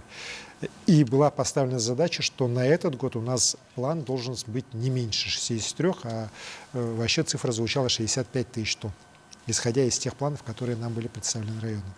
Поэтому ни о каком там значительном снижении речи не должно быть. Это может быть еще отголоски вот тех решений, которые в январе-феврале принимались, когда там вот было определенное непонимание и, честно скажу, нежелание даже вот со стороны Минсельхоза здесь что-то менять, и наоборот вот хотели планы снизить. Но, еще раз говорю, мы планы снижать не имеем никакого права. Мы должны наших сельхозников поддерживать, и планы, вот как утверждены, вот 65 тысяч тонн, они вот к нему и должны стремиться. И планы по районам должны исходить из этого. Другой вопрос, что вот мне недавно жаловались, и я вот звонил зампреду правительства Сергею Васильевичу Местикову. Есть недофинансирование, сейчас проблема по личным подсобным хозяйствам. Это вот те деньги, которые, ну, когда вместо сдачи молока человек соглашается на выплату, и там порядка 36 тысяч рублей за голову выплачивается, и как бы на этом все, человек имеет право молоко не сдавать, вот, но при этом вот получает какую-то единовременную такую сумму на одну голову. Вот здесь, насколько я знаю, сейчас определенно недостаток средств есть, но при этом правительство, и мы и с председателем Госсобрания Алексеем Ильичем Еремеевым это обсуждали, вот при корректировке бюджета эти средства должны быть предусмотрены. И мы по сельскому хозяйству вообще ни о каком сокращении финансирования речи не ведем. Арсений Сергеевич, на итогах года с Владимиром Путиным я задал вопрос о нашему президенту поддержки фильма «Герои России» с позывным «Тута». А вас хочу спросить о киноиндустрии якутского кино в целом. Достиг ли наш региональный кинематограф уровня, когда это уже часть республиканской экономики, а не только творчество? Знаете, я вот уже говорил, Да. мы за последние годы очень целенаправленно работаем именно в этом направлении. Сегодня якутское кино – это уже не феномен. Вот еще совсем недавно говорил, что это вот феномен, там, чуть ли не случайность, да, или там вот вспышка какая-то, да, в культурной жизни. Мы сейчас всем доказали, что якутское кино – это один из лидеров российского кинематографа. 25% всех призов российского кино за последние годы на международных кинофестивалях – это призы, завоеванными якутскими фильмами. Вот. По полнометражным фильмам, вот, ну, есть такое понятие, сколько вот, метров полнометражных снимок, это полнометражные фильмы, это вот не сериал и так далее, это вот художественные полнометражные фильмы, это уже другое, да, это, скажем так, топ более высокое, да, то, что на самом деле делает кино. Якутия сейчас вышла практически уже на второе место в стране после Москвы. Это огромное достижение наших вот ребят, которые занимаются кинематографом.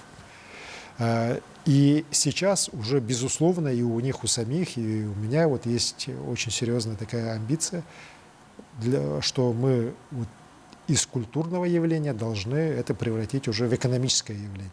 Чтобы у нас была индустрия, в которой будут заняты определенное количество людей, которые будут генерить доходы, которые будут показывать большую кассу, ну и реально способствовать дальнейшему развитию нашей республики. Сборы от кино у нас постепенно растут. Совсем недавно это было около 100 миллионов рублей. Вот в прошлом году у нас рекорд 280 миллионов рублей. Так, позапрошлом было 150. Вот. Вообще сейчас сборы, недавно посчитали, ребята мне говорили, что сборы якутского кино за все эти годы уже приблизились к 1 миллиарду рублей. Вот. Уверен, что в этом году мы эту цифру перейдем. Но, еще раз говорю, мы должны ставить задачу очень серьезно. И здесь нам кинопавильон должен помочь. В этом году, благодаря президенту, средства большие выделены, и проектирование кинопавильона полного цикла здесь в Якутске начнется. В следующем году закончится там экспертиза и так далее. Где-то, ну если не в конце 27-го, то в 28-м году стройка уже начнется. Вот.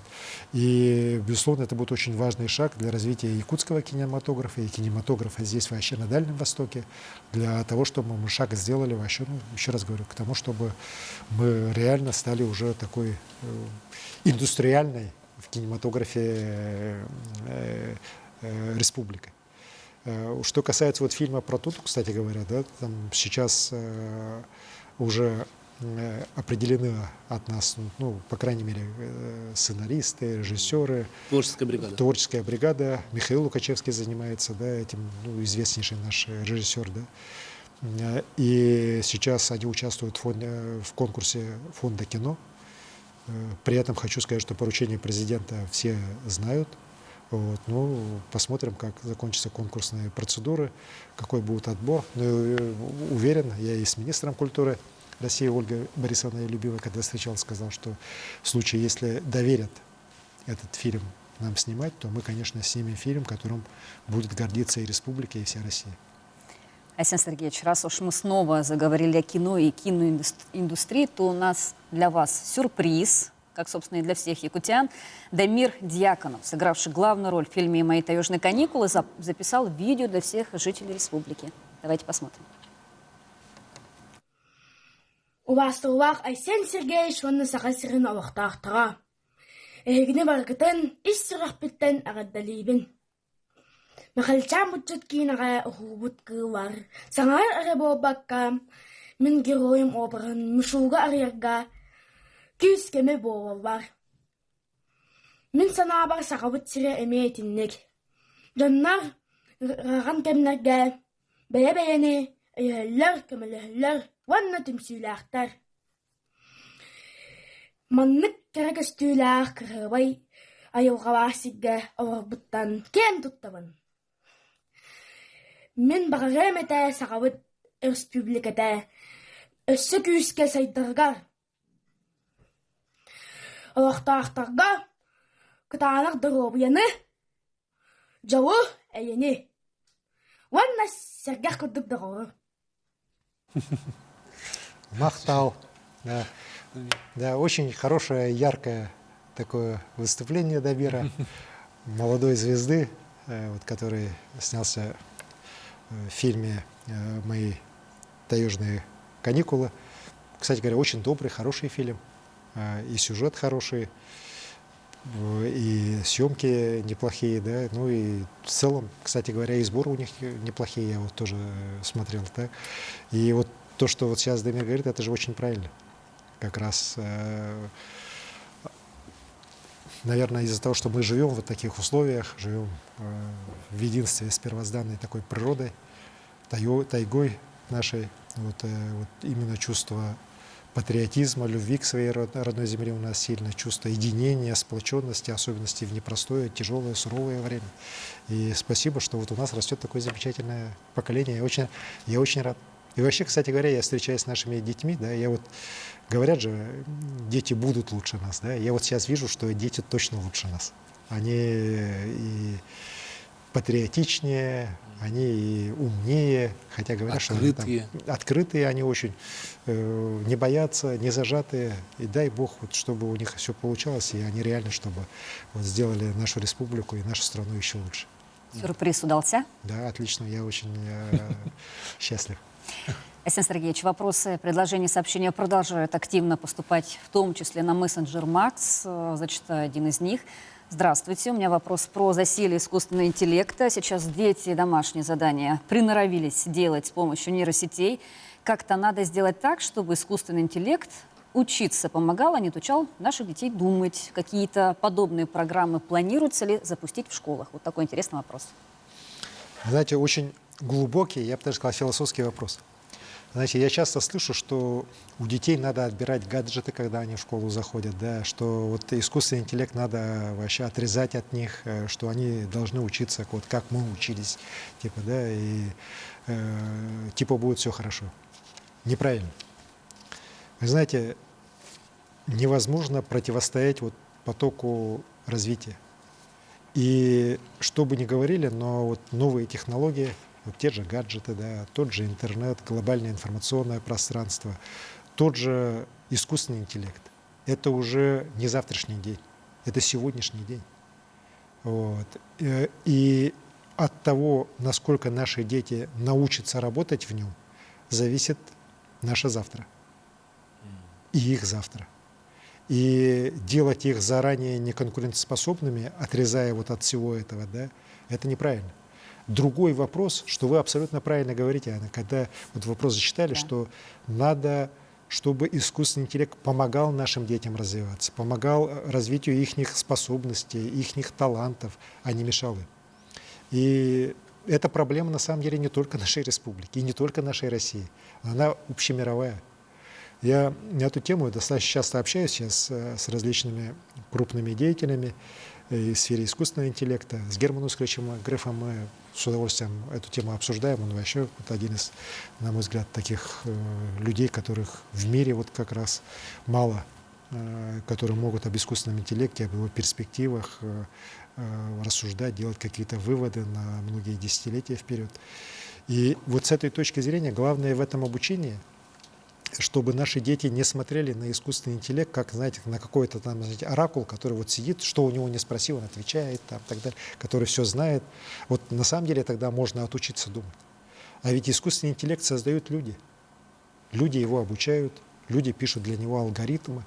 И вот когда в системе образования мы вот такой сделаем именно правильный упор на то, что искусственный интеллект — это не какое-то надстоящее, да, существо, так, искусственное, а именно это инструмент для развития непосредственно самого человека, человечества, для развития вот нашей республики, например, да, и наши дети поймут, как его развивать, как его обучать для того, чтобы достигать с наибольшей эффективностью тех или иных результатов, вот тогда они научатся уже с его помощью лучше думать, лучше развиваться, лучше понимать свои какие-то ошибки или, наоборот, усиливать свои сильные стороны.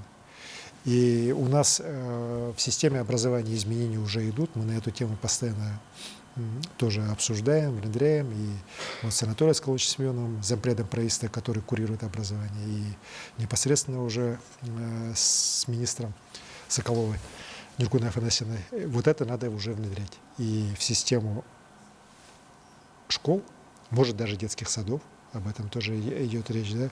Уже не говоря о колледжах или о наших высших учебных заведениях, где это, конечно, нужно точно уже сегодня очень активно внедрять. И вообще искусственный интеллект, он реально помогает. Он вот для нашей республики, с ее вот, знаете, огромными расстояниями, с ее очень сложной логистикой, с ее такими постоянными затратами, связанными с нашим климатом, да, вот как раз использование искусственного интеллекта, на мой взгляд, позволит многие наши процессы упростить, удешевить, сделать более эффективными для того, чтобы в целом вот экономика республики росла, развивалась, ну и в конечном итоге, чтобы людям здесь жилось лучше.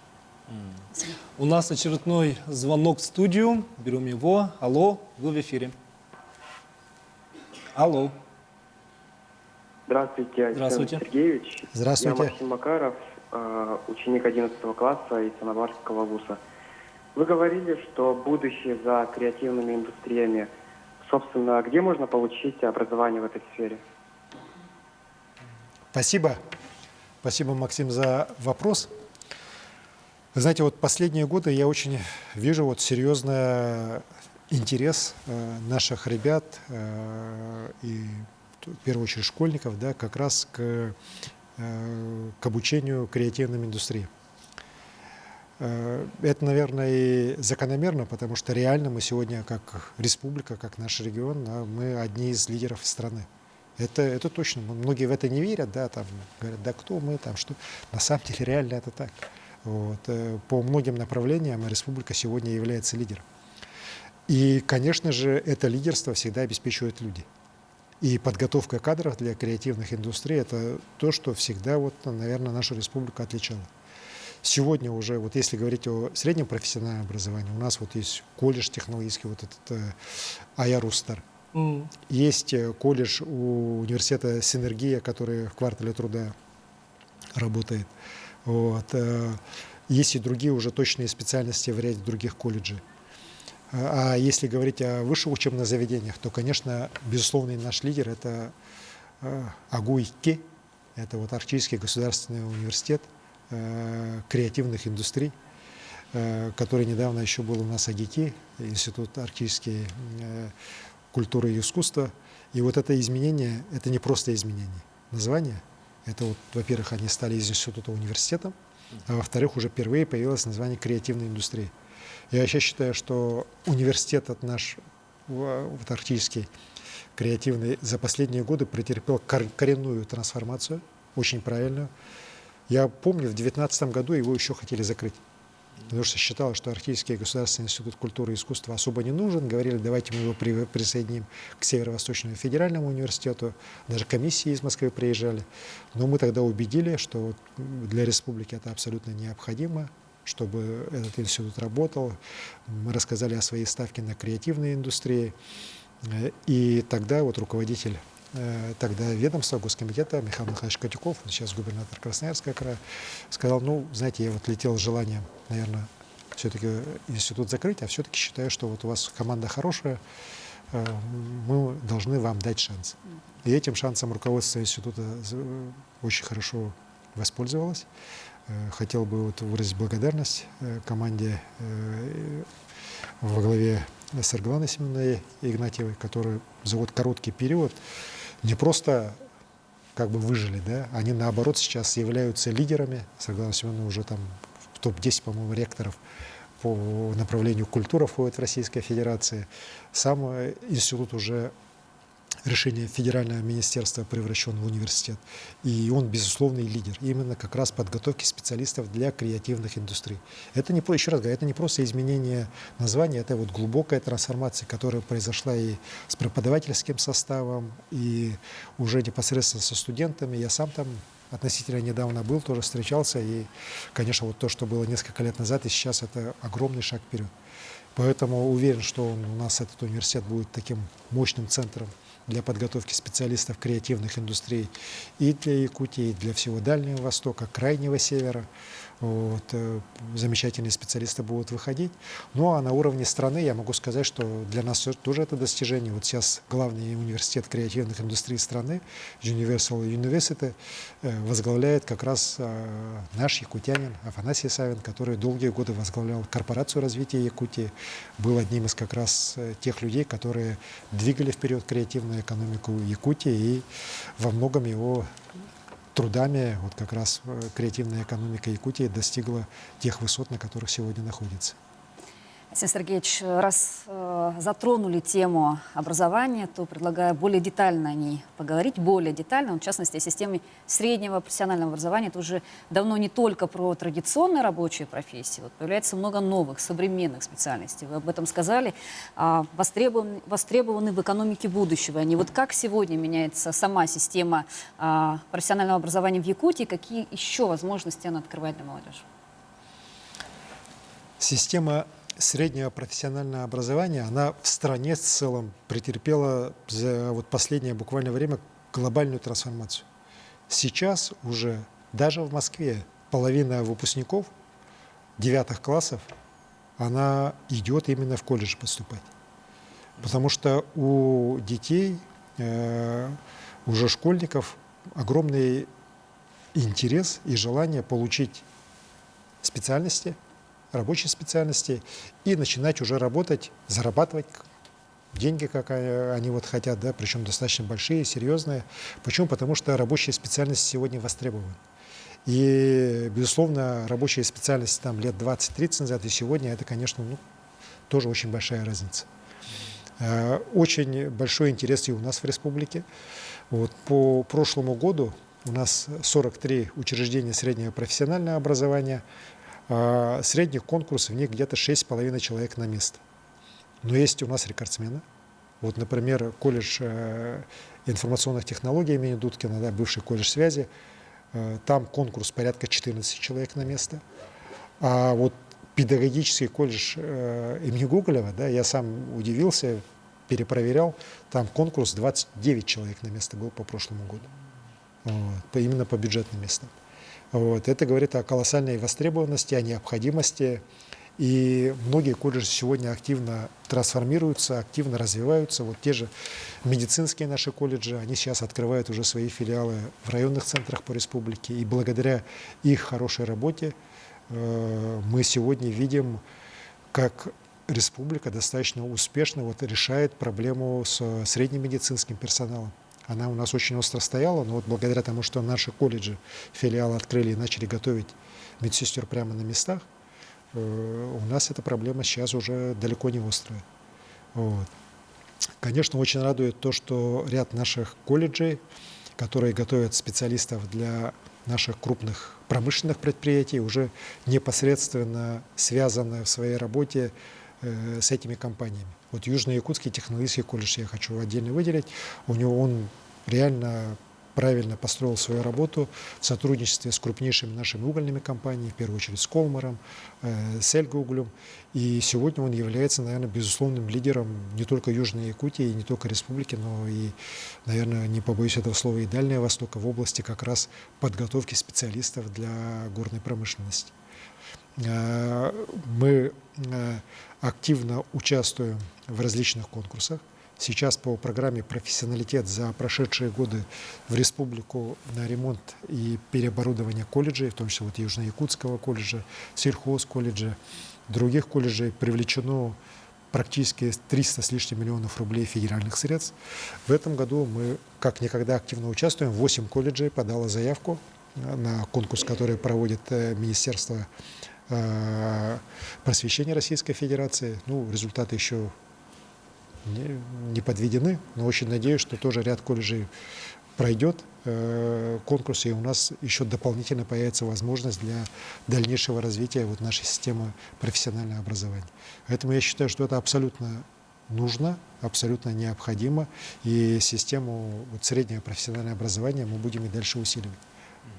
Арсений Сергеевич, у нас с нами на прямую связь вышли ребята из адаптивного образовательного центра. С ними наш корреспондент Сарглана Неустроева. Сарглана, вам слово.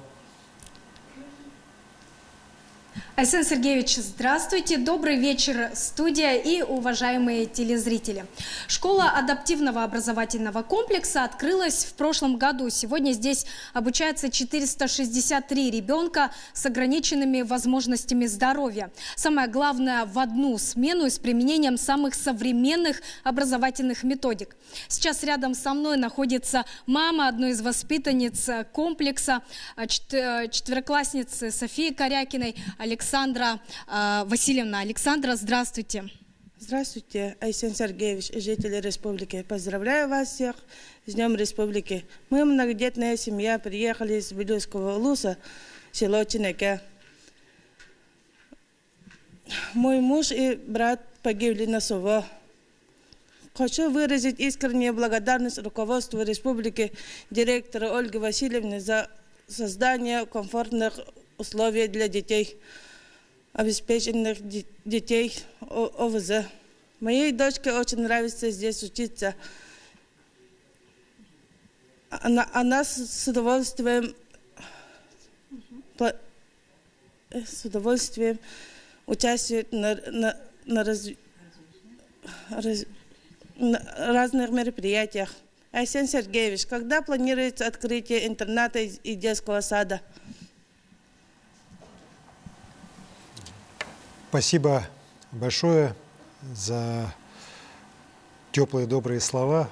Мы, конечно же, будем и дальше заниматься развитием адаптивного образовательного кластера. Мы его, на самом деле, вот задумали как уникальный такой объект, где не только сама школа будет, но будет и интернат, будет и детский сад. В прошлом году, вот, благодаря хорошей работе строительных компаний, современному финансированию удалось вот школу уже ввести. Очень хороший, кстати говоря, объект получился, отвечающий всем современным требованиям. Мы его как раз дорабатывали, потому что в ходе стройки там поменялись уже требования. Но еще раз говорю, что вот построенный объект, он полностью отвечает всем требованиям, которые есть для детей с ограниченными возможностями. И сейчас уже мы видим, что строительство и детского сада, и интерната к нему тоже на завершающей стадии. Я хочу вас заверить, что мы сделаем все, чтобы в этом году объекты были у нас завершены. И вот этот уникальный, еще раз подчеркну, даже для масштабов страны, адаптивный образовательный кластер для наших детей обязательно уже заработал и помогал уже нашим детям социализироваться, помогал развиваться. Рад, что вашей дочери нравится. Уверен, что и другим детям тоже в нашем образовательном адаптивном кластере нравится. И благодаря обучению в нем они уже будут и дальше социализироваться, будут дальше развиваться и становиться полноправными членами нашего общества. Слушаем. Спасибо. Арсений Сергеевич, но это еще не все. Дело в том, что обратиться к вам хочет еще один человек, сама София Корякина. София, прошу. Здравствуйте, Арсений Сергеевич. Я очень люблю свою школу. У меня появились много друзей и подруг. Больше всего мне нравятся уроки физкультуры и занятия по настольному теннису. В свободное время я играю на хомусе и выступаю на школьных концертах. Мой любимый учитель – это классный руководитель Раиса Афанасьевна. Я очень ей благодарна. Мы должны беречь и любить свою школу. Арсений Сергеевич, мы хотим вам подарить голуба мира и добра. Спасибо, София, большое за прекрасный подарок. Вижу, вот в руках держите. Очень красиво сделано. Вам тоже желаю больших успехов, в том числе в спорте. Кстати говоря, вот вы сказали, что любите заниматься настольным теннисом. Хочу обрадовать и вас, и всех тех, кто любит настольный теннис. Вот у нас сейчас подписано соглашение с Федерацией настольного тенниса России. И в рамках этого соглашения у нас в Якутске будет построен специализированный зал как раз для любителей настольного тенниса. И уверен, что это как раз даст мощный импульс для развития этого вида спорта у нас в республике. Поэтому успехов вам, всего самого хорошего. И еще раз большое, огромное спасибо за ваш прекрасный подарок. Это была Сарглана Неустроева из адаптивного образовательного комплекса. Студия, вам слово. Ребята молодцы. Да, спасибо большое. Спасибо большое. Но мы идем дальше. И сейчас мне подсказывают, что на проводе очередной звонок от жителя столицы. Давайте послушаем. Алло, говорите. Добрый вечер, Айсен Сергеевич. Вас беспокоит жительница села Батамай Ленского района. Меня зовут Сергеева Ольга. Ну, в первую очередь, я бы, конечно, хотела поздравить вас и всех жителей республики с праздником, с Днем Республики Саха-Якутия, пожелать нам всем мирного неба над головой и, конечно же, процветания нашей республики.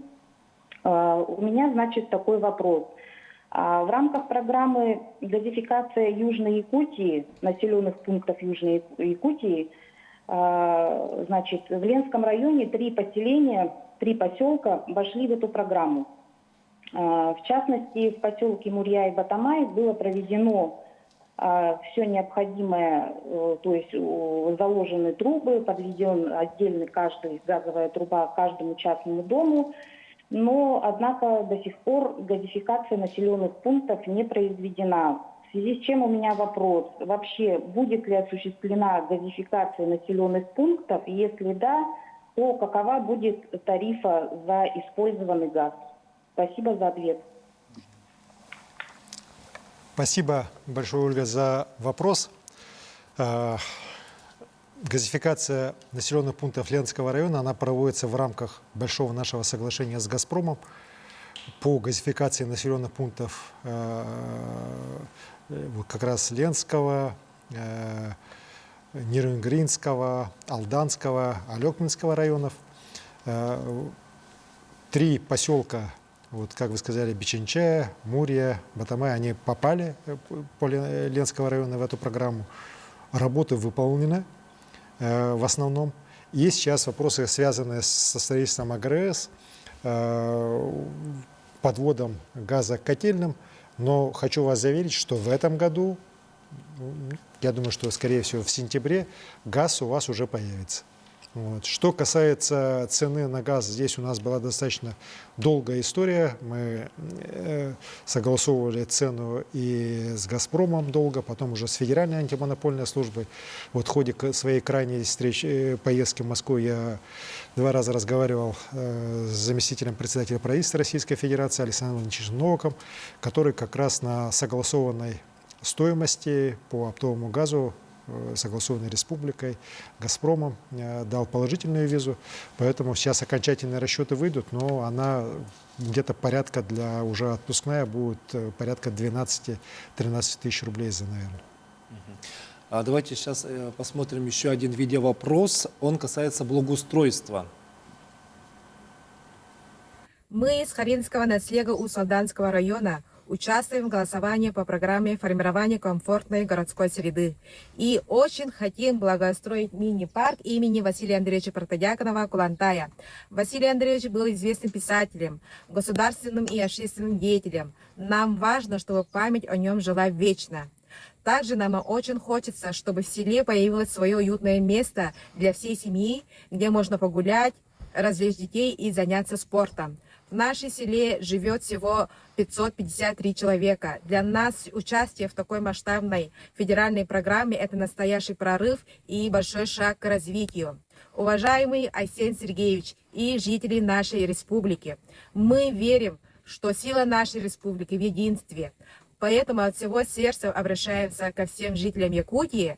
Помогите нам проголосовав за наш проект. Спасибо.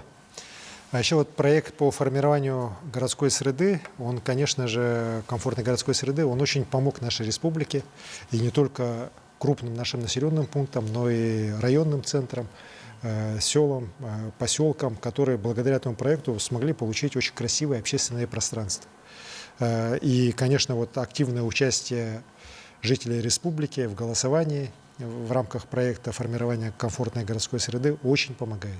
Вообще республика у нас всегда отличается здесь таким хорошими показателями. Каждый год там десятки тысяч человек участвуют в голосовании, и это помогает вот, проектам республики получать федеральное финансирование. За эти годы мы уже получили, если не ошибаюсь, порядка более 2 миллиардов рублей точно на реализацию этих проектов именно из федерального бюджета. Но что касается этого проекта, звучит, конечно, хорошо. Я сам с удовольствием лично поддержу.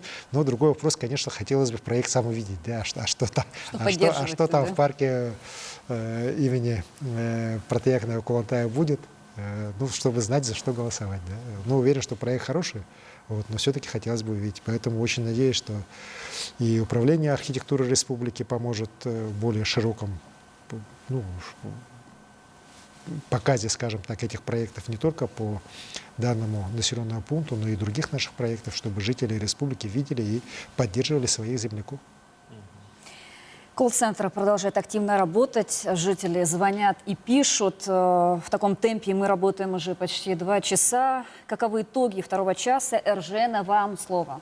Спасибо, коллеги. По информации Центра управления регионом Якутии, прямо сейчас больше всего жителей республики задают вопросы о состоянии дорог в Якутске и районах, обеспечении льготными лекарствами, а также о ценах на авиабилеты внутри республиканских рейсов. Напомню, что вместе с якутянами за ходом прямой линии следят и члены правительства республики. Колл-центр продолжает работу. Мы ждем ваших вопросов, уважаемые телерадиослушатели. Студия, слово вам. Да, большое спасибо. Мы идем дальше? Идем дальше.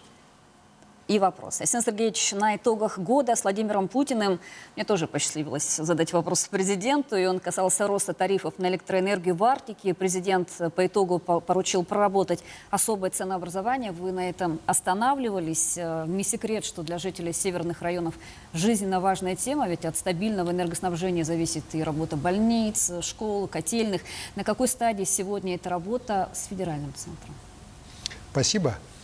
Аня, хотел бы поблагодарить вас и Олега за то, что, кстати говоря, вы оба задали президенту вопрос на прямой линии. Постарались. Да, и на самом деле я хочу особо отметить, что вот по итогам прямой линии президент страны Владимир Владимирович каждый год выпускает перечень поручений.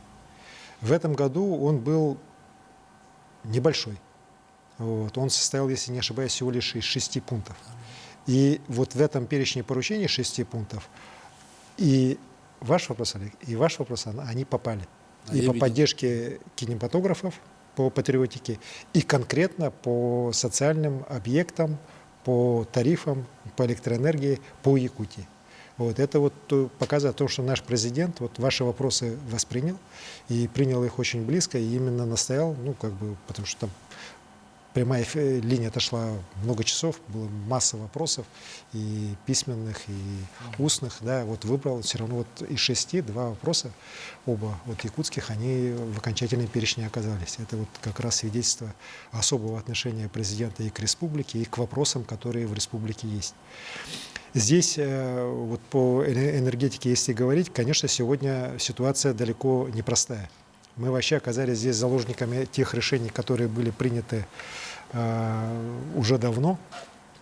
Вот если раньше, например, у нас тарифы по республике были едины, вот, за счет того, что когда система у нас была изолированная, энергосистема, у нас промышленность, если говорить простыми словами, да, она датировала население, вот, и датировала Арктику.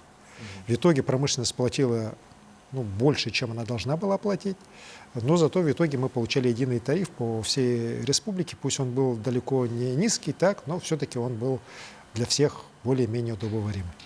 Потом в 2017 году было принято решение о введении дальневосточной надбавки, которая говорила о том, что вся страна на несколько копеек, 2-3 копейки будет платить больше, но зато тариф по регионам Дальнего Востока, в том числе и по Якутии, он будет примерно среднероссийский.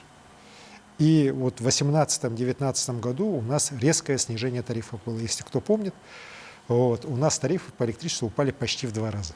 Казалось бы, вот оно все хорошо, вот, замечательно, но здесь случилось 2 такие серьезные вещи, которые изменили, к сожалению, ситуацию к негативному. Во-первых, Якутия, мы объединились с энергосистемой Востока, стали уже в рамках единой системы, особенно до Якутска, скажем так.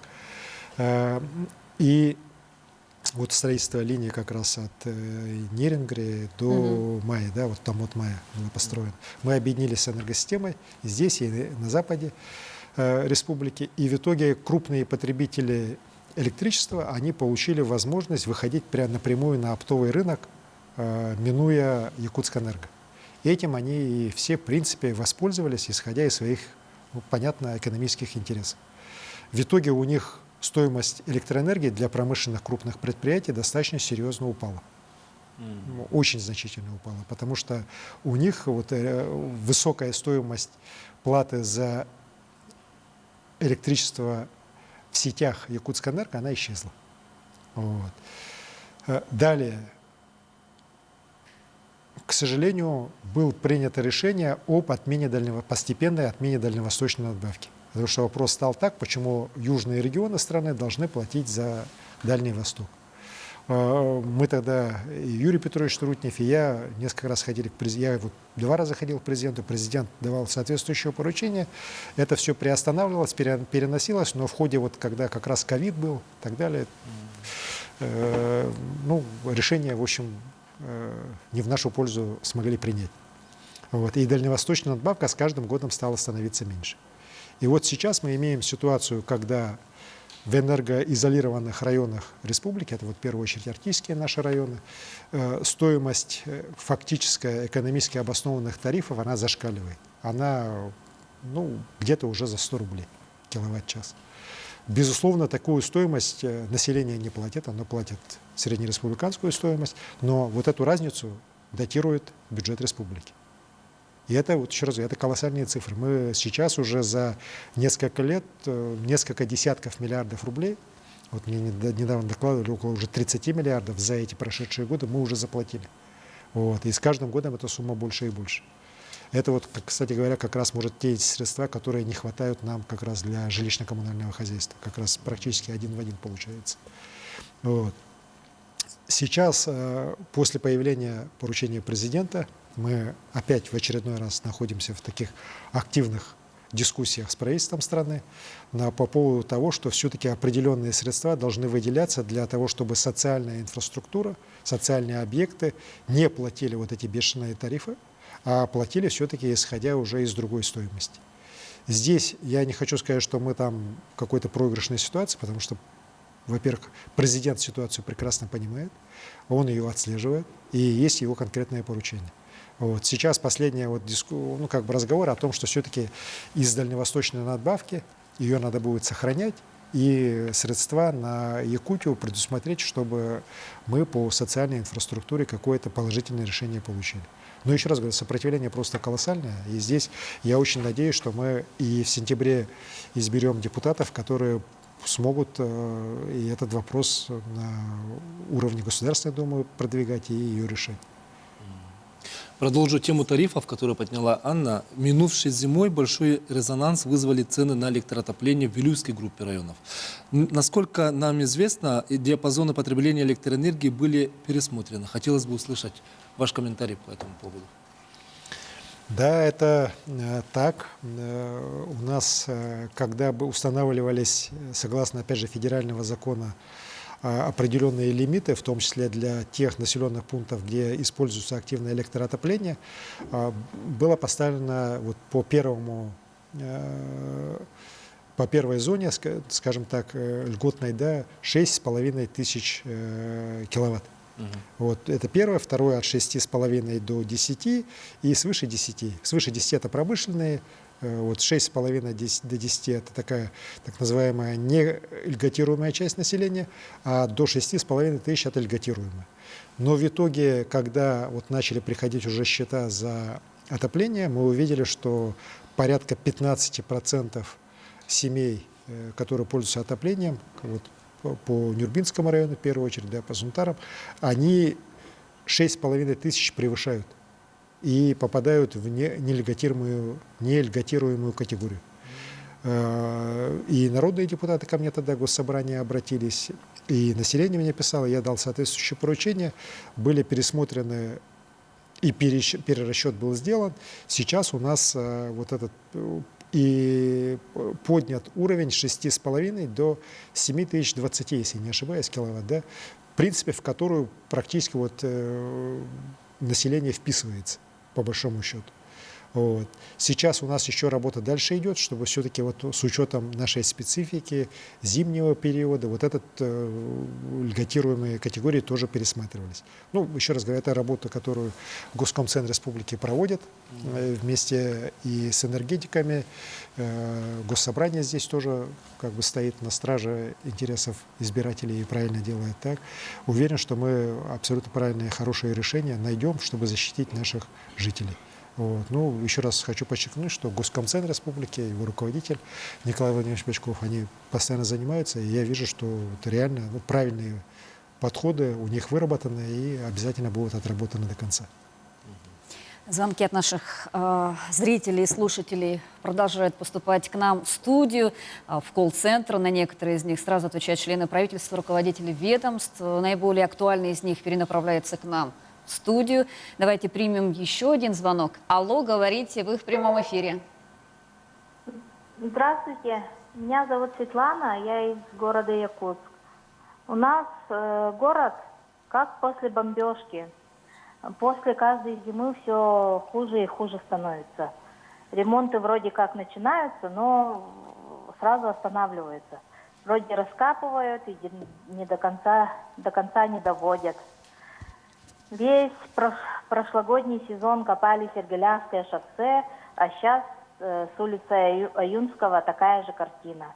Почему, неужели нельзя так все быстро сделать? Спасибо, Светлана, за вопрос. Слушая вопрос Светланы, я, знаете, почувствовал себя главой города. Снова. Ну, вот, снова, да, вернулся где-то лет на 10 назад, даже больше. Вот. Ну, это на самом деле вопросы понятные. Вот. Светлана, ну, судя по голосу, она молодая горожанка, так, она не помнит, что у нас было вот лет 15 назад по улицам города Якутска, когда на самом деле реально был ужас ужасный. Вот. И, конечно, и тогда, и сейчас много вопросов вызывает скорость ремонта улиц. Не буду здесь говорить, что вот все правильно у нас делается, да. Где-то, я думаю, что можно было и быстрее делать какие-то работы, но в наших вот условиях, особенности вечной мерзлоты, в условиях, когда под нашим асфальтом лежат огромное количество различных коммуникаций, быстро что-то делать ну, никак не получается, даже при всем желании. Вот. Другой вопрос, что ремонт улиц города Якутска, он очень дорогостоящий. И надо его делать качественно. Я вот на прошлой неделе с Маратом Шахерзяновичем Хуснуллиным встречался. Он очень такой опытный, очень дотошный человек, сам строитель. И вот он как раз по и улицам города Якутска, и по нашим региональным дорогам много вопросов мне задавал, в том числе и по стоимости, и по скорости, и по качеству. Вот. И я с ним солидарен в том, что мы, тратя достаточно большие деньги на ремонт улиц города Якутска, должны делать их качественно. А не так, как, вот, к сожалению, бывает, когда даже вот ямочный ремонт проводится, а потом через некоторое время приезжаешь, а там, ну, что, мы все по улицам ездим города Якутска, видим, да, вот, во что это превращается. И здесь надо делать качественно. Вот. А если кто-то сделал неправильно, надо его заставлять переделывать. Вот по Сергелявскому шоссе, кстати говоря, вот, работы же будут в этом году переделываться, потому что подрядчик в прошлом году нарушил технологии укладки, так это было выявлено проверками, и сейчас вот работы будут по переукладке делаться. Ну и вообще по Сергелявскому шоссе вот в этом году работы тоже будут продолжаться. Здесь, к сожалению, или как-то, но и в этом году будут копать так. Вот. Что касается Аюнского, там вот часть сделана была по прошлому году. Сейчас вот она работа продолжается, так, от Петровского в сторону Октябрьской. Вот. Ну, я каждый день там вижу, ну, не скажу, что там медленно работают, так, но вместе с тем они в этом году работы не будут завершены. Это работа переходящая, то есть 26-27 год. В этом году точно должны сделать вот улицу Ефимова, это 203-й микрорайон, вот эту развязку, где Ярославского, Ефимова, Хабарова, Чернышевская встречаются. Вот это обязательно будет вот этот транспортный узел сделан уже, введен.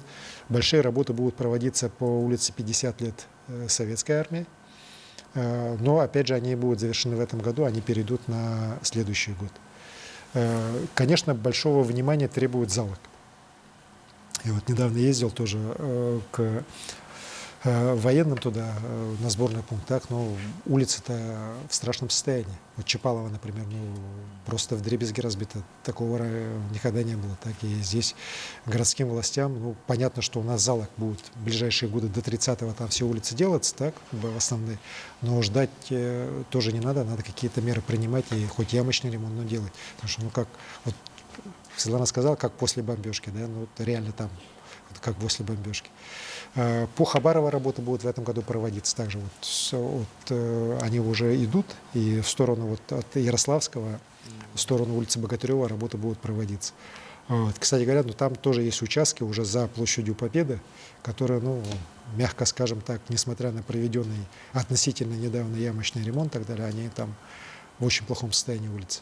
Поэтому здесь как бы оправдывать городские власти я не буду, так, много еще нужно делать, много надо работать. Вместе с тем тут надо и горожанам тоже понимать, что все-таки в их интересах это делается. Здесь главное контроль. Контроль со стороны граждан, контроль со стороны соответствующих структур, городской власти в первую очередь, для того, чтобы, еще раз говорю, эти большие, огромные, я бы даже сказал, средства, которые вкладываются и Федерацией, и Республикой именно в улично-дорожную сеть города Якутска, они реально, эти работы все проводились качественно, чтобы служили эти улицы долго. Если говорить о республике в целом, то надо признать, что делается немало по развитию транспортной доступности. У нас есть сюжет на эту тему. Давайте посмотрим. Якутия – регион больших расстояний. Здесь от дороги зависит гораздо больше, чем просто время в пути. Вопрос дорожного ремонта – один из самых волнующих для жителей. Городские и региональные трассы – предмет постоянного внимания дорожных служб. Сегодня транспортная сеть республики развивается. Уже есть заметный результат. С 2018 года в Якутии обновили свыше 300 200 километров дорог. Большое облегчение для жителей поселков, которые всегда страдали бездорожьем. Дорога – это показатель развития региона, развития района, страны в целом. В рамках национального проекта «Безопасные и качественные дороги» привели в порядок более 1200 километров региональных трасс. С прошлого года работа продолжилась в национальном проекте «Инфраструктура для жизни». Отремонтировано 130 километров дорог. В этом году планируется ввести еще более 90 километров. Важная часть в развитии дорожной инфраструктуры – мосты и переходы. С 2018 года в республике возведено 63 новых моста. С их появлением время в пути сокращается, передвижение становится надежнее и безопаснее. Открыли этот мост. Это, как бы сказать, дорога жизни. Не только мы будем пользоваться, но и северные улусы. Это Верхоянский, Устьяна. Если районные мосты – дороги жизни, то мост через Лену – это дорога в будущее. Строительство Ленского моста – проект исторического масштаба. Его возводят в сложнейших климатических условиях с применением уникальных инженерных решений. Запуск моста станет мощным импульсом развития Якутии и всего Дальнего Востока.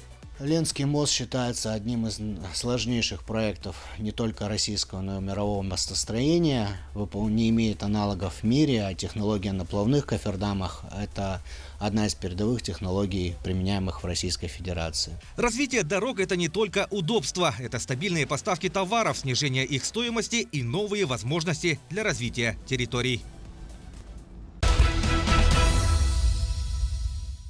Сергеевич, странно, что практически нет вопросов про Ленский мост, но вот здесь выскакивали. Действительно, мечта становится реальностью? Знаете, я связываю уже, скажем, небольшое количество вопросов, связанных с Ленским мостом, с тем, что люди видят, что стройка идет, причем стройка идет уже грандиозная. Вот те же кофердамы, да, которые вот сейчас показывали, это же огромные сооружения, реально уникальные для российского мостостроения.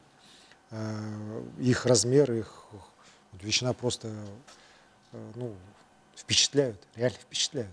Вот. Их должно у нас быть 3 кофердама сделано как раз под большие опоры, которые будут стоять уже на самой реке.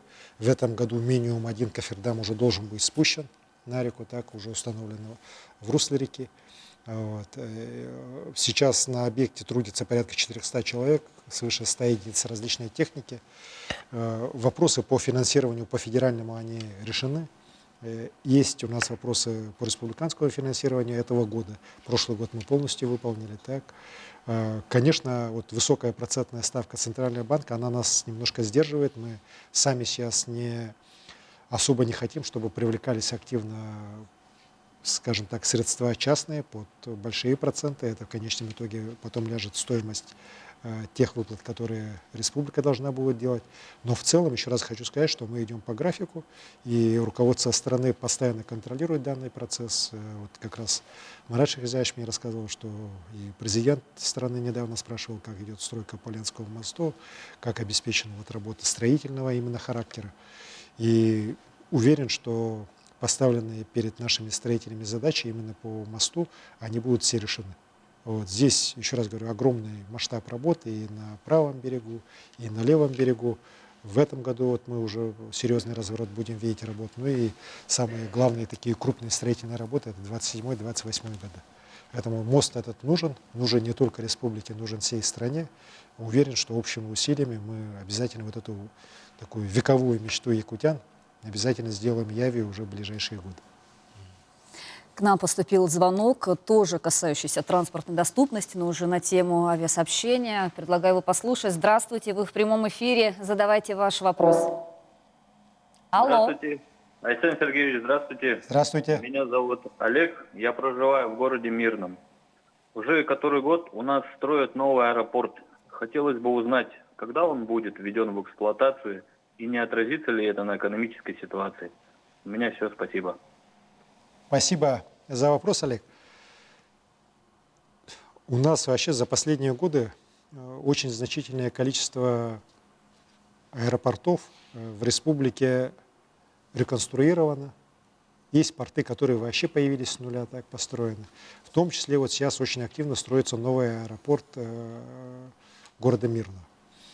Здесь стройка, два объекта у этой стройки. Это аэровокзальный комплекс, второй — это взлетно-посадочная полоса.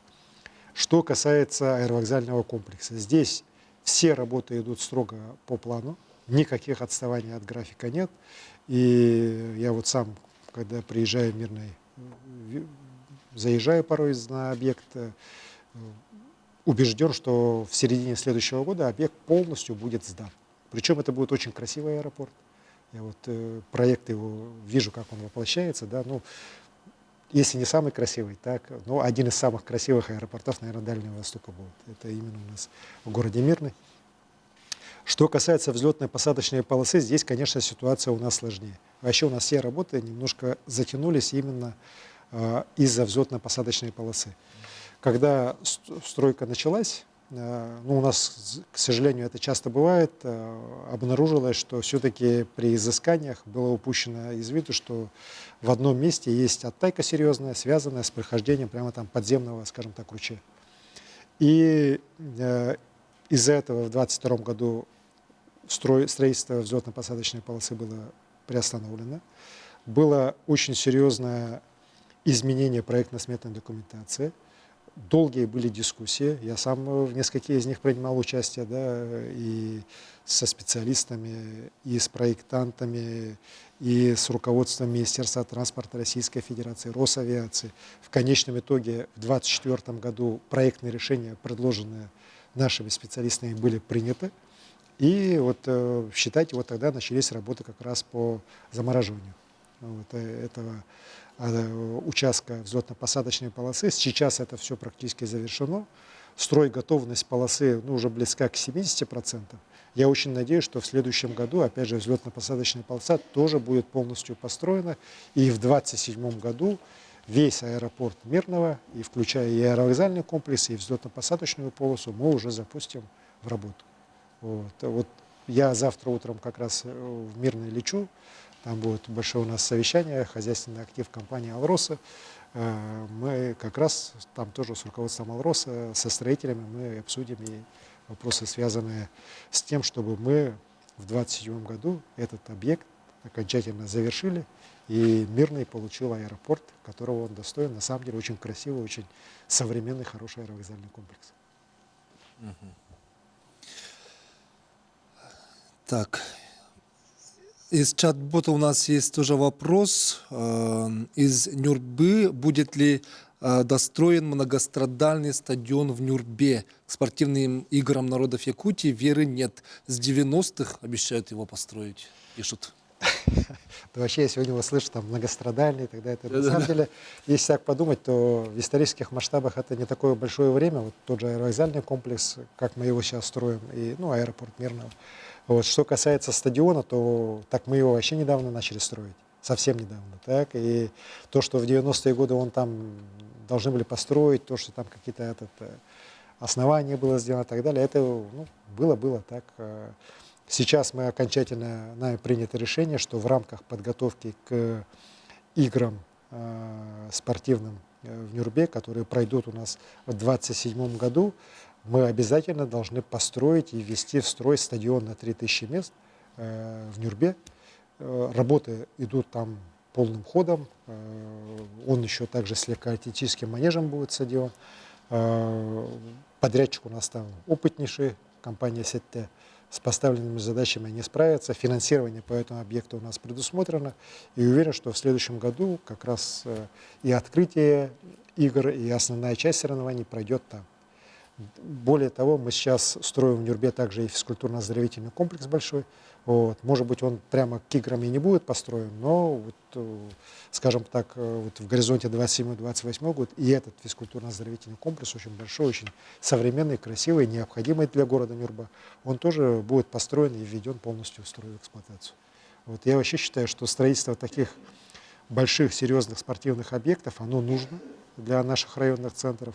Следующая у нас задача уже стоит по Покровску, где у нас будут проходить потом уже игры Манчары. Конечно, к ним тоже надо готовиться, к ним надо вводить объекты. Сейчас тоже есть ряд вопросов, связанных и с проектированием, со строительством, но еще раз говорю, мы обязательно вот такой минимум необходимый, состоящий из стадиона, из физкультурно-оздоровительного комплекса, они для Покровска тоже крайне важны и нужны, потому что, несмотря на близость к городу Якутску, к столице, с точки зрения спортивной инфраструктуры Покровск очень серьезно отстал. Мы это отставание должны нивелировать. Так, эти объекты тоже у нас появятся в ближайшие годы. Айсен Сергеевич, огромное количество вопросов поступает в чат-бот, периодически пролистываем. Вот обратила внимание на такой вопрос тоже по теме спорта. Когда мы увидим масс-рестлинг на Олимпиаде? Хороший вопрос. Сначала хотелось бы увидеть сборную России на Олимпиаде, да, потому что, к сожалению, вот из-за абсолютно предвзятой позиции прежнего руководства Международного олимпийского комитета у нас сборная России не представлена на Олимпийских играх была. Вот, я считаю, что такая очень серьезная дискриминация. Вот. Сейчас вроде потепление началось, уже ряд федераций принимает решение. Очень надеюсь, что скоро страна у нас в таком, как страна будет представлена на этих, конечно, очень важных спортивных мероприятиях, на всех, и на чемпионатах Европы, чемпионатах мира и Олимпийских играх. Что касается масс-рестлинга, вот, поверьте мне, это один из тех видов спорта, который имеет наибольшие, наверное, шансы от России попасть именно в программу Олимпийских игр в будущем. Мы встречались вот совсем недавно с Михаилом Владимировичем Дегтяревым, министром спорта, президентом Российского олимпийского комитета. Он как раз по масс-рестлингу мы с ним беседовали, о поддержке чемпионата мира, который пройдет в Казани в ноябре в этом году. И Михаил Владимирович, он наш вид спорта знает хорошо, вообще республику очень поддерживает. Он сам тут руководил Хабаровским краем. И, безусловно, вот наши виды спорта очень любит, знает. И он тоже обещал полное содействие, как для дальнейшей популяризации масс-рестлинга по другим странам мира. А у нас сейчас масс-рестлинг уже имеет с федерацией более чем 60 странах мира. Вот. Ну, для того, дальше нам надо развиваться, так, дальше надо расширять свое присутствие. Ну и в дальнейшем для его все-таки прохождения в программу Олимпийских игр. Это, сейчас мы планомерно над этим работаем. Вот сейчас, кстати говоря, будут Всемирные игры кочевников, там уже вот масс-рестлинг уже постоянно в программе. Да? В этом году, кстати, наша борьба тоже попала туда программу. И Михаил Владимирович, кстати, просил, чтобы наши спортсмены самое активное участие в этих Всемирных играх кочевников принимали. Вот. Ну и в целом я считаю, что так как мы родоначальники этого вида спорта масс-рестлинга, мы, конечно, за него в ответе. И должны делать все, чтобы он и внутри России развивался, и во всем мире развивался. Вот недавно чемпионат России у нас в Нерюнгри прошел, там свыше 30 регионов было представлено, 166 спортсменов, очень хорошие схватки, хороший уровень. Но есть сейчас сборную России, которая в ноябре будет выступать, если не ошибаюсь, 10 наших земляков попало, вот, и готовятся к тому, чтобы в Казани защитить честь уже Российской Федерации. Мне коллеги подсказывают, что звонки поступают со всех улусов республики, и в том числе столицы тоже активны. Есть звонок, давайте берем его. Алло. Текунден, Арсений Сергеевич. Здорово, Ларон. Мен Эдуард Александрович Иванов Теммен. Иты маннык. Сатал Садово экологическое товарищество Касты квартала кәндекі темес солтүстік уақытта территория туралар дем бар. Ол ең, ити территория ғытар сер участоктарына оформлениеті жон өрақаттары көсөлілер. Бұл вопрос правительство иннер қаста да көтіғолі әді бұта. Аны білеген ете вопрос қайда бағарлы әдірден. Бағы балырың. Мақтал был, Эдуард. Вопрос жителя Сатала, микрорайона Сатал, города Якутска, ну, известная проблема. У нас ряд кварталов этого микрорайона, он сейчас попадал под ограничительные меры, связанные с возможным строительством там железной дороги. Вот. Было наложено резервирование. Это не только Сатала касается, это и других районов города касается. Понятно, что вот эти все решения были приняты и попали уже в территориальную схему и федеральную, региональную. И здесь, конечно, у жителей не было возможности уже зарегистрировать, в том числе жилье и так далее. Там масса всяких ограничений было, и жители давным-давно на эту проблему жаловались.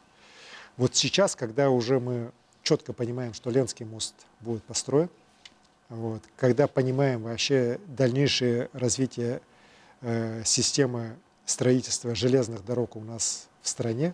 А напомню, что сейчас основной наш проект по железным дорогам – это все-таки не строительство железнодорожного моста на эту сторону и развитие сети железной дороги здесь, на западной стороне, а все-таки это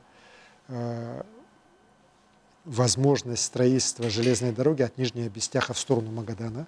И этот подход поддерживается в целом как стратегия. Пусть она будет не в ближайшие годы, но в каких-то уже вполне понятных стратегических документах, стратегическое планирование страны, именно железнодорожная ветка, как Нижний Бестях, Магадан, она фигурирует. И вот так как это такое магистральное направление выбрано, то здесь вот держать такие огромные на самом деле площади, ограничивать людей уже не имеет никакого смысла. Мы неоднократно выходили на правительство страны, я сам лично вот несколько встреч имел, обращался по поводу того, чтобы все-таки пересмотреть подходы по территориальному планированию. И вот в связи с началом уже активным строительством Ленского моста, Сейчас правительство страны уже пересмотрело эти все стратегические документы, и в территориальных схемах планирования вот здесь уже вот эти все ограничения уже сняты. Это уже точно. Вот. Я очень надеюсь, что глава города Евгений Николаевич Григорьев при встречах с жителями вот эти все моменты четко разъяснит и расскажет. Вот еще раз хочу сказать, что благодаря вот большой работе, проведенной руководством республики, при поддержке, кстати говоря, как раз и Галины Никитиной Данчиковой, работа Министерства транспорта, работа городской администрации, всей команды, вот она дала положительный результат, и решение сегодня уже принято. Вот эти ограничения именно по железной дороге, они все будут сняты. Снова сообщение из чат-бота. Пишут села Бага Амгинского улуса. Скоро начнется новый туристический сезон на прекрасной Амге, но опять дикие туристы оставят горы мусора после себя. Почему не учите в школах бережному отношению к природе? Из года в год ситуация все хуже. Ну, видите, здесь ситуация, на самом деле, во-первых, надо говорить о непосредственно самой уборке территорий. Здесь я хочу поблагодарить наши экологические организации, всех неравнодушных граждан, которые очень активно участвуют как раз в уборке прибрежной территории наших рек. В прошлом году свыше 50 тысяч человек участвовало в субботниках, которые как раз были вдоль наших рек. И на Лене, и на Амге, на Вилюе, на северных наших реках. Собрано там значительное количество мусора. И большое спасибо людям. Вот еще раз, неравнодушным людям. Второе. Конечно же, здесь в вопросе правильно, это зависит от воспитания. Вот. Но кто за воспитание отвечает? Невозможно же там сверху написать, да, хотя все законы это принято, что мусорить нельзя и так далее, но, вот, как говорится, воспитания не хватает. И здесь воспитанием надо заниматься с семьи. Ребенок должен уже с детства вырастать в понимании, что природа наша северная, она очень красивая, но она и очень хрупкая.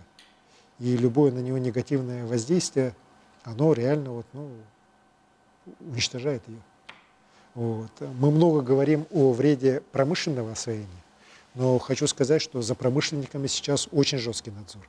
И со стороны контролирующих надзорных органов, со стороны общественности. И я вот, бывая на многих объектах, да, промышленных, просто вижу там идеальную чистоту. Конечно, есть нарушения, но эти нарушения скрываются, и эти компании потом уже несут ответственность и рублем, есть ответственность и административная, а порой и уголовная. Ну а вот что касается вот того, что у нас творится, вот, например, в Амге, да, это вот как раз правильно в вопросе прозвучало, это дикий, не просто на самом деле дикий, да, а просто вот люди, которые приезжают туда отдохнуть, отдыхают, а мусор весь оставляет там на месте. И это не только вот летний период бывает. Сейчас вот много же, например, снимков как раз с подледной рыбалки тоже постоянно в сети выкладывают. Когда рыбаки приехали, порыбачили, палатку там поставили, уехали, а там вот на месте, где они жили, да, там гора там и бутылок, и всего-всего-всего. Да. Вот. Но здесь же мы же не свиньи, так? Люди же должны за собой убираться. И здесь, конечно, надо все-таки внутреннюю культуру всем нам, и не только детям в школах, да, но и взрослым в первую очередь тоже подтягиваться. И когда ребенку в школе говорят, вот не мусори, не мусори, не мусори, а он видит, там, папа его там взял, там, знаешь, бутылку из-под воды, да, бросил, да, на берегу реки, так, что для ребенка важнее будет, пример его родителей или то, что ему учительница в школе говорит. Поэтому здесь надо всем миром, как говорится, все-таки свою культуру повышать, свое ответственное отношение к природе. Вот я когда вот в городе работал, тоже очень много на эту тему мы с жителями разговаривали и работали, когда у нас было огромное количество несанкционированных свалок вокруг города, когда люди на свалку не увозили, а в лесу все вываливали, так, вокруг города. И мы же здесь сколько субботников проводили, сколько с людьми встречались, рассказывали, и знаете, ситуация-то она значительно улучшилась, да? Потому что люди же все-таки тоже понимают, и в чем польза, в чем вред, и здесь надо работать всему обществу нашему. Арсений Сергеевич, к сожалению, наблюдаем в разных районах России непростую обстановку: наводнения в Дагестане, лесные пожары в Забайкалье, Еврейской автономной и Амурской областях. Прогнозы синоптиков относительно Якутии тоже неутешительны. Расскажите, какие меры для предотвращения таких чрезвычайных ситуаций принимаются сегодня в республике? Знаете, территория нашей республики огромна. И понятно, что чрезвычайные ситуации природного характера, они для нас не редкость, а это скорее явление такое обыденное. Да? Все равно где-нибудь да что-нибудь происходит. Вот. Мы видим, что прогнозы по нынешнему году тоже такие, я не скажу, что они очень плохие, вот, но сказать, что там все будет прекрасно и все пройдет там, ледоход пройдет тоже без осложнений, тоже никак нельзя. Так? У нас вскрытие рек в среднем ожидается чуть раньше срока, на пару дней. По Алдану, в принципе, ожидается, что все-таки раньше, чем обычно он будет скрываться. Вот. Толщина льда, она тоже близка к средним многолетним, но в некоторых местах, вот то, что тревожит, например, вот в районе Якутска, от Табаги, скажем так, до Кангаласского мыса и так далее, она больше, чем обычно. Так? Не скажу, что там намного, но превышает так, серьезно превышает средние значения. Вот. Все будет зависеть от того, как будет погода у нас меняться в ближайшие недели, так, насколько приток воды будет, какая погода будет стоять теплая, холодная, будут дожди, не будут дождей. Но в любом случае мы должны быть готовы. Вот. Постоянно контролируя этот процесс. У нас работы по зачернению, по распиловке, они здесь проведены в полном масштабе. И хочу большую благодарность сказать нашим коллегам из Росводресурсов, которые в этом году добились увеличения финансирования на республику как раз в области проведения работы. И у нас и по Лене, и по Колыме, по Вилюю проведены дополнительные работы по и зачернению, и по распиловке льда. Я уверен, что это даст положительный результат. Ну и в любом случае, конечно, и муниципальные, и республиканские, и федеральные все силы, связанные с борьбой с чрезвычайными ситуациями, они сейчас находятся уже в готовности. Мы готовы к любому развитию ситуации. Очень надеемся, что природа будет милослива, и паводок пройдет максимально так, с минимальными уровнями проблем. Но мы должны быть готовы к любому развитию. Что касается пожароопасного сезона, здесь беспокоит то, что вот по северам не так много снега у нас, и снег уже практически сходит, и мы ожидаем там, может быть, раннее начало пожароопасного сезона. И вот так же, как, кстати говоря, было в прошлом году, когда первым по республике у нас пожары начались в Верхоянском районе, и потом они были достаточно серьезные, и больших усилий стоило вот эти пожары все притушить. Вот. Очень надеюсь, что в этом году соответствующие силы вот в районах северных, где сейчас уже снежный покров быстро сходит, будут готовы к тому, чтобы не допустить лесных пожаров именно сейчас в весенний период. Ну а в летний период у нас уже вся система она подготовлена, финансирование федеральное стабильно высокое за последние годы мы получаем, и уверен, что общими усилиями мы с этой проблемой обязательно справимся. Арсений Сергеевич, хотелось бы спросить о беспилотных летательных аппаратах, в частности, активных используют в сезон во время борьбы с лесными пожарами, с паводком, о чем вы только что сказали. У многих так получилось, применение беспилотников ассоциируется только с военными целями. Но мы знаем, что это такой инструмент, который можно и нужно использовать в гражданской авиации в частности. В начале апреля, например, мы с восторгом узнали, что у нас в Якутии начались перевозки биоматериала для анализов с помощью дронов. Скажите, пожалуйста, какие еще направления вы видите для развития этих технологий в Якутии и в целом какие планы у нас на это? Вы знаете, использование беспилотных аппаратов у нас в республике имеет, на мой взгляд, практически очень большой горизонт. Во-первых, что касается лесных пожаров, я считаю, что мы их вообще недостаточно используем. Вот недавно я правительству давал поручение, что надо нам кратно увеличивать использование беспилотников при мониторинге лесных пожаров. Почему? Потому что раньше, еще несколько лет назад, у беспилотников, конечно, был очень маленький ресурс. Они взлетали и буквально через пару-другую часов уже были вынуждены садиться. Так? И, соответственно, обхват территории был очень маленький. Сейчас есть беспилотники, которые уже десятки часов могут летать. И, соответственно, это облет их значительная часть нашей республики. И почему мы их не используем в мониторинге лесопожарной обстановки более активнее, для меня, конечно, это большой вопрос. Поэтому вот правительству и председателю правительства, и первому зампреду Дмитрию Ильичу Садовникову я дал поручение, чтобы мы уже реально увеличивали количество и летных часов, используемых беспилотниками, и вообще качество их работы здесь у нас. Так? Я считаю, что здесь как раз новые технологии – это то, что нам реально поможет. А вообще в скором времени, и об этом мне специалисты и российские говорят, беспилотники будут активно уже использоваться, в том числе и при тушении непосредственно самих лесных пожаров. Теперь беспилотники уже активно используют в сельском хозяйстве в других регионах нашей страны. И у нас мы обязательно должны этим заниматься. Очень хороший проект в этом году уже начнет реализовываться в Чурапчинском улусе.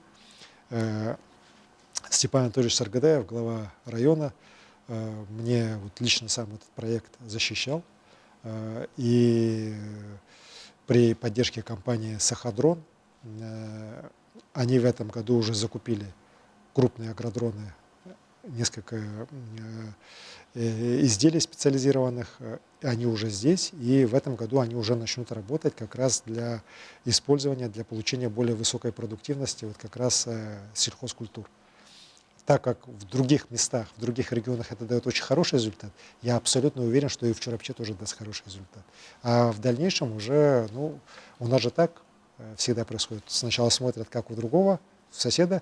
Если все хорошо, то и тогда начинаем. Да? У нас особенности в Якутии так. И уверен, что и вот, если в Чурапче все получится, а я уверен, что у Степана Анатольевича получится, он вообще хорошо работает, и этот проект тоже хорошо просчитан и обоснован, то и другие районы тоже начнут за ним уже идти, и это у нас направление тоже получит широкое использование. В прошлом году мы одними из первых в стране реализовали проект по доставке грузов через реку Лена. Вот переправа была, и несколько десятков часов налета, достаточно большое количество грузов, около, там, если не ошибаюсь, 700 килограмм было за этот период, за месяц небольшим доставлено. Самое хорошее то, что все заказы были абсолютно утилитарные, заказы были именно от граждан, от горожан и от жителей, там, скажем, Мегино-Кангаласского улуса. Там перечень я смотрел, там чего только нет. Пицца, да, кола, там различные, зато с другой стороны там сметана, молоко свежее. Да. Вот это говорит о том, что есть реальный, серьезный такой спрос на такое передвижение. Другое дело, что вот эти полеты, особенно здесь, в районе города, они очень регламентированы. Время нынче беспокойное. Да даже если было бы спокойно, перелеты такие, они все должны быть очень четко, ну, как скажем так, в рамках нормативно-правовых актов действующих производиться. И вот они у нас как раз все соответствовали всем требованиям Росавиации, требованиям других надзорных органов, что особо вот, положительно отличает наш проект. И в рамках вот дальнейшего продолжения этих проектов, вот в этом году, правильно они отметили, у нас в апреле уже началась реализация проекта в Хангаласском улусе по доставке биоматериалов, проще говоря, анализов, да, из врачебных амбулаторий, из фельдшерско-акушерских пунктов, населенных пунктов Хангаласского улуса в центральную районную больницу в Покровск, для того, чтобы там оперативно производить анализы. Ну вот, не знаю, насколько активно сейчас это идет, но, по крайней мере, вот первый полет из Актемца в Покровск, он прошел абсолютно штатно, взлетели, прилетели, за очень короткое время биоматериалы были доставлены. В условиях вот как раз сейчас, когда у нас уже река, скажем так, не проезжая, через нее не проедешь так, кроме как на судах на воздушной подушке, вот как раз, особенно с заречными населенными пунктами, да, работа, я считаю, что есть очень большой потенциал у реализации вот этого проекта для здравоохранения в целом и для биоматериалов доставки, и, конечно, для доставки тех же лекарственных препаратов. Уверен, что он и, если он себя покажет хорошо в Хангаласском улусе, он и в других наших населенных пунктах нашей республики покажет себя достаточно хорошо. Но еще раз говорю, это только начало. А вообще использование беспилотных летательных аппаратов для республики, оно имеет колоссальный потенциал. Та же доставка, когда вот сейчас полезная нагрузка на беспилотники с каждым, даже не годом, с каждым месяцем растет, уже там речь идет о не десятках даже, а сотнях килограмм, да, в скором времени. уверен, что для республики это, конечно, будет очень важный такой полезный эффект давать именно для доставки тех или иных необходимых грузов, продовольственных, непродовольственных, в наши труднодоступные населенные пункты. Вот. И, конечно, огромную роль в этом сыграет наш центр, научно-технический центр по беспилотникам, который открыт у нас в республике при поддержке Минпромторга России. Полярный он называется. Работа уже там активно идет. Выпуск беспилотников там уже реализуется некоторыми компаниями. Ну и с привлечением якорных резидентов крупнейших российских компаний эта работа должна настолько выходить на уже такие новые, серьезные современные уровни. Арсений Сергеевич, к нам поступило видеообращение от Елизаветы Юрьевны Шубиной, обладателя премии «Человек труда» 2025 года. Елизавета Юрьевна работает слесарем в акционерном обществе «Сахатранснефтегаз». Арсений Сергеевич, добрый день. Прежде всего хочу поздравить вас и всех земляков с праздником. Спасибо вам большое, что вы цените нас, простых рабочих. 24 года я работаю слесарем. И вот в прошлом году вы мне вручили премию «Человек труда». Конечно, это было неожиданно, но радостью для меня и гордостью для всей моей семьи. Также хочу поблагодарить всех своих наставников, кто шел рядом, кто был рядом со мной к этой награде. Еще очень хочется обратиться особенно к молодым ребятам. Не бойтесь рабочих профессий. Наш труд востребован и ценится очень высоко. Еще раз вам спасибо большое. С праздником! Спасибо большое, Лена Юрьевна. Спасибо за теплые слова, за верность рабочим традициям, за ваш труд. И знаете, вот эта премия «Человек труда», она и задумывалась как мера поддержки именно рабочих профессий, тех людей, которые работают на земле, для того, чтобы мы всегда помнили о том, что именно труд – это то, что должно цениться всегда в любом обществе. Премия «Человек труда», она у нас ежегодная. Я 30 апреля, в преддверии 1 мая, праздника весны, праздника труда, вручу премию «Лучшим из лучших». Там достаточно большой отбор, много желающих участвовать. Я всегда прошу у комиссии, чтобы как можно меньше начальников там было в списке, да? Вот, а больше вот как раз людей, представляющих рабочие специальности, простых работяг, тех людей, благодаря труду которых на самом деле наша Якутия и целая наша страна живет и развивается. Уверен, что в этом году мы тоже лучших из лучших отметим, вручим награды. Но главное же не в наградах. А вот как Лена Юрьевна сказала, чтобы вот люди все-таки понимали, что это очень важно. Рабочие профессии очень важны. И вот здесь я хочу сказать, что, Лена Юрьевна, сегодня ребята наши уже не боятся рабочих профессий. Вот конкурсы я уже сказал, какие большие. И многие ребята вот с удовольствием после уже 9 класса идут в колледжи получать рабочие специальности, потому что они понимают, что это очень важно, это востребовано, это на самом деле престижно. И это высокооплачиваемо, потому что сколько получают машинисты, сколько получают те же слесаря и так далее, да, сварщики, ну, это серьезные деньги, так, и далеко не в офисных работников большинства близко нет таких заработных плат, так. Ну и дай, слава Богу, и так и должно быть так, поэтому человек труда у нас в республике всегда ценился и будет цениться, поэтому еще раз большое спасибо вам, вашим коллегам, всем тем, кто делают нашу страну, нашу республику сильнее. Ну что ж, идем дальше. Арсений Сергеевич, еще одна важная для Якутии тема – это аварийное жилье. Зачитаю еще один вопрос из чат-бота. Арсений Сергеевич, наш дом по адресу в городе Нерюнгри, улица Геологическая, 16, признан аварийным еще в 2016 году и включен в программу переселения.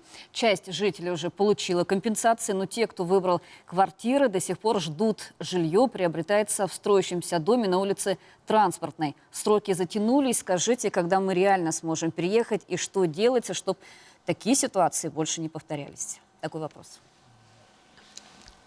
Актуальный, правильный вопрос. Напомню, что в рамках реализации первого этапа переселения из аварийного жилья а это аварийное жилье признано таким до 1 января 2017 года, у нас в республике самый большой объем по стране был признан аварийным. Это свыше 1 100 000 квадратных метров. На сегодняшний день почти 90% жителей, которые должны были быть расселены, они расселены. 54 000 уже, можно сказать, людей. Построено большое количество современного жилья, причем не только в крупных городах, но и даже вот в Артийских районах построено, в сельских районах.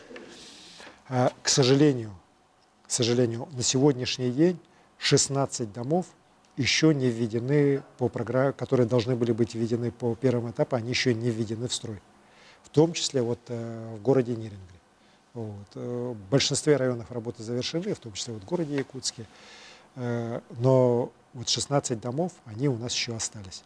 Причем ситуация по ним, по всем абсолютно разная. Где-то готовность уже за 90%, и мы понимаем, что в ближайшее время они будут уже введены. А где-то, к сожалению, мы видим, что строители недобросовестные просто объекты бросили. Вот, с готовностью где-то там 40-50%. Есть такие и вот, в Амге есть, в Верхневилюйске есть, в других населенных пунктах. По некоторым из них сегодня уже прокуратура республики возбудила уголовные дела, и по каждому такому случаю дело будет доведено до суда. Вот там, где мы видим злоупотребление со стороны строительных компаний.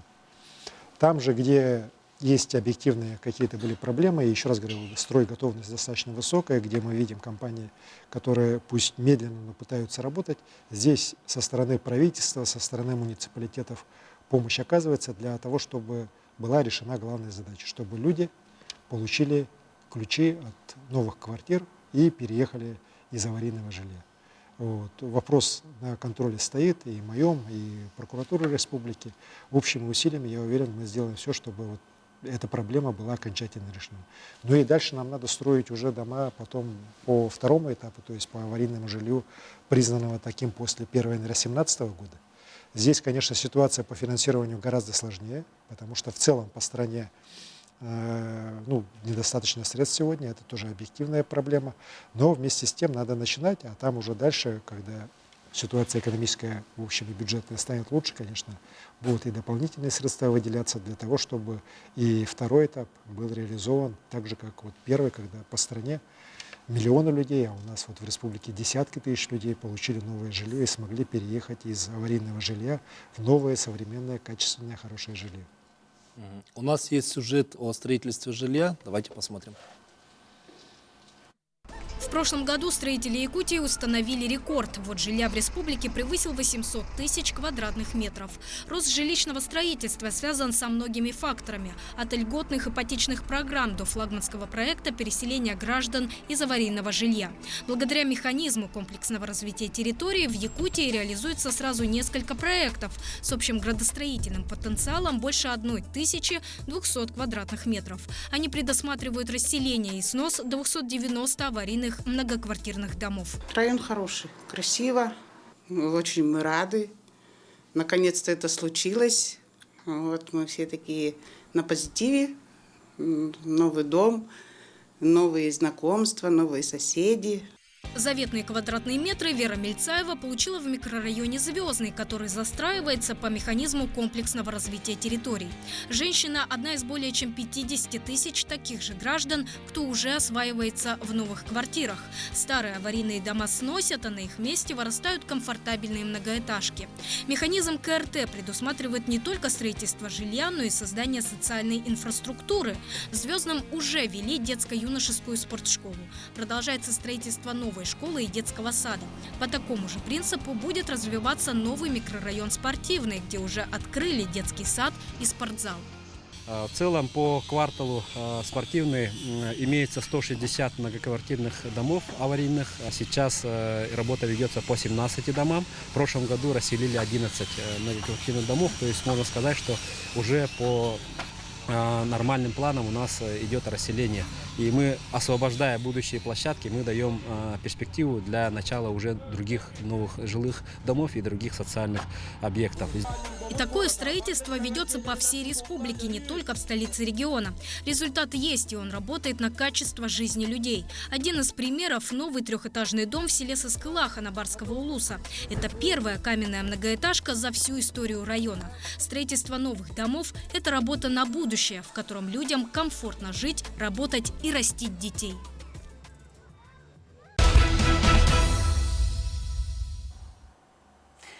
Продолжение темы. Айсен Сергеевич, действительно, наша республика в последние 5 лет переживает настоящий строительный бум. Об этом можно смело говорить. Действительно, мы рекордсмены.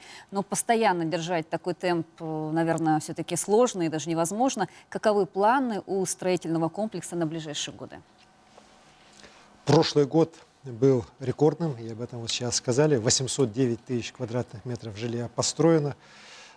Для условий Якутии, я считаю, вот это большая победа, и хотел бы выразить благодарность всем строителям за их труд. Это реально не просто в наших условиях строить жилье, причем не только здесь, в городе Якутске, но и вот в районных центрах, на крайнем севере, вот Соскалахе, например, да, то это, если бы кто еще там лет 10-15 назад сказал бы, что мы там будем строить каменные дома, наверное, ну, просто подняли бы на смех человека.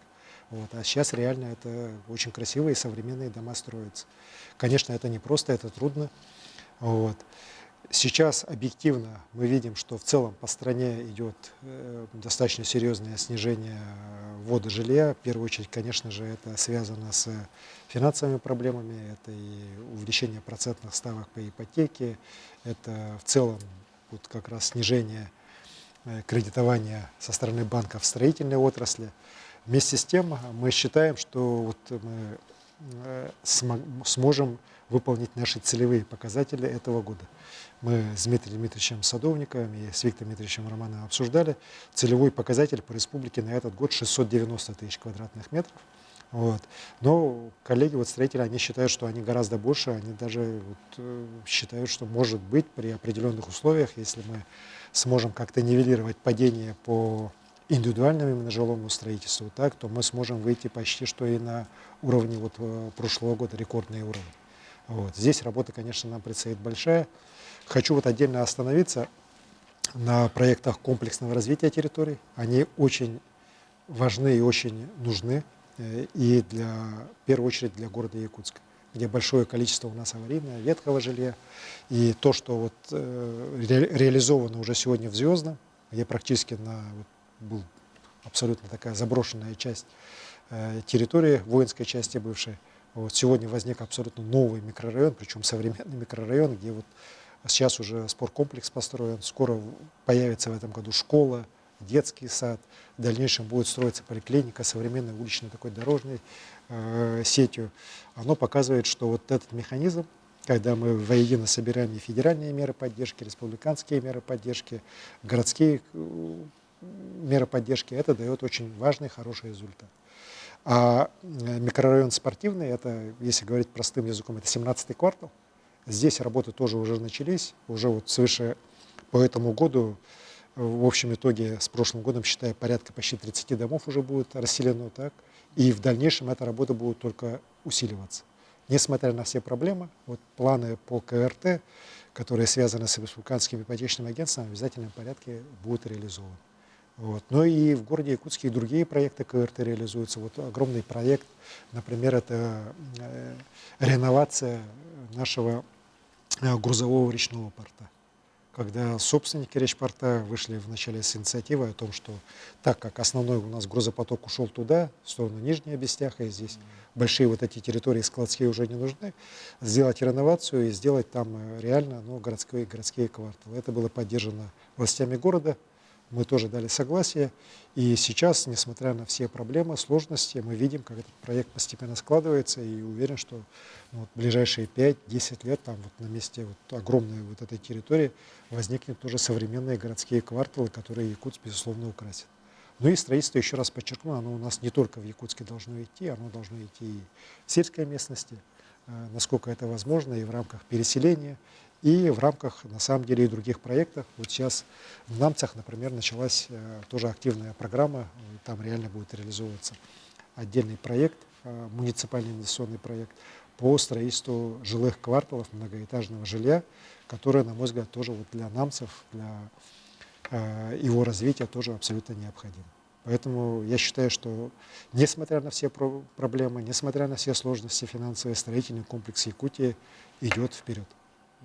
Арсений Сергеевич, у нас есть прямая связь со студией кузнецы из Амгинского улуса. С ними наш корреспондент Лилия Яковлева. Лилия, мы вас слушаем. Үтөкеһенен Айсен Сергеевич сахабыт сирин алохтаахтара. Баргытын республика бит күнүнен амма жонун сәргәтин атыптан ититик истигник агардалибит. Быха холбануга аммалуһуны чапчалган нехилегин уус кыһатыгара темири кытта догордоспут уус олаттара келен тураллар. Кинилер былырын бүтүн Россиятагы бehen бирис төгүлүн ытыллыбыт клинок быстапкага ситихилэхтик кыттан кэлбиттере. Тылы Саха Республикаттин уус уранон оһуктарын мастарыгар Альберт Фоминга беребин. Үтөкеһен Арсений Сергеевич бәйм апытына аммалуһун Темирустарын атырыттан Саха Сирен Республикан күнүнен далебин. Билген бияха Темиринен уханы күскә хайда турар аммалугар бу аспыт 2-нче бете сыллах олонка хаган кенттен өссө күскә күрдә. Аны өйдүргө болу бияха Темир вахарыга көмөспөкүт, Темир элеспөкүт. Ал кана билген бияха аскалга бытыр Темир уһун кыһалара арылынылар. Онна нехлекте битереме общественный уус кыһалара арылынылар. Онна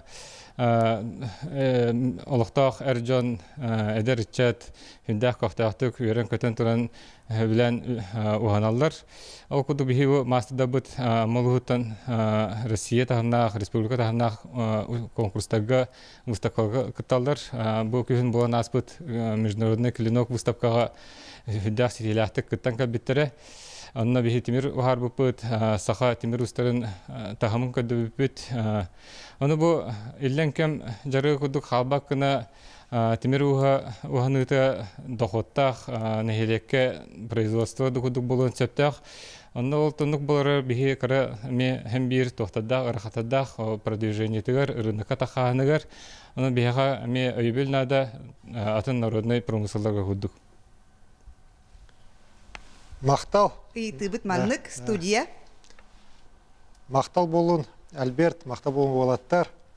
Бу кыжыкты бәбіт омықпыт, бұлыр гаттан албыт.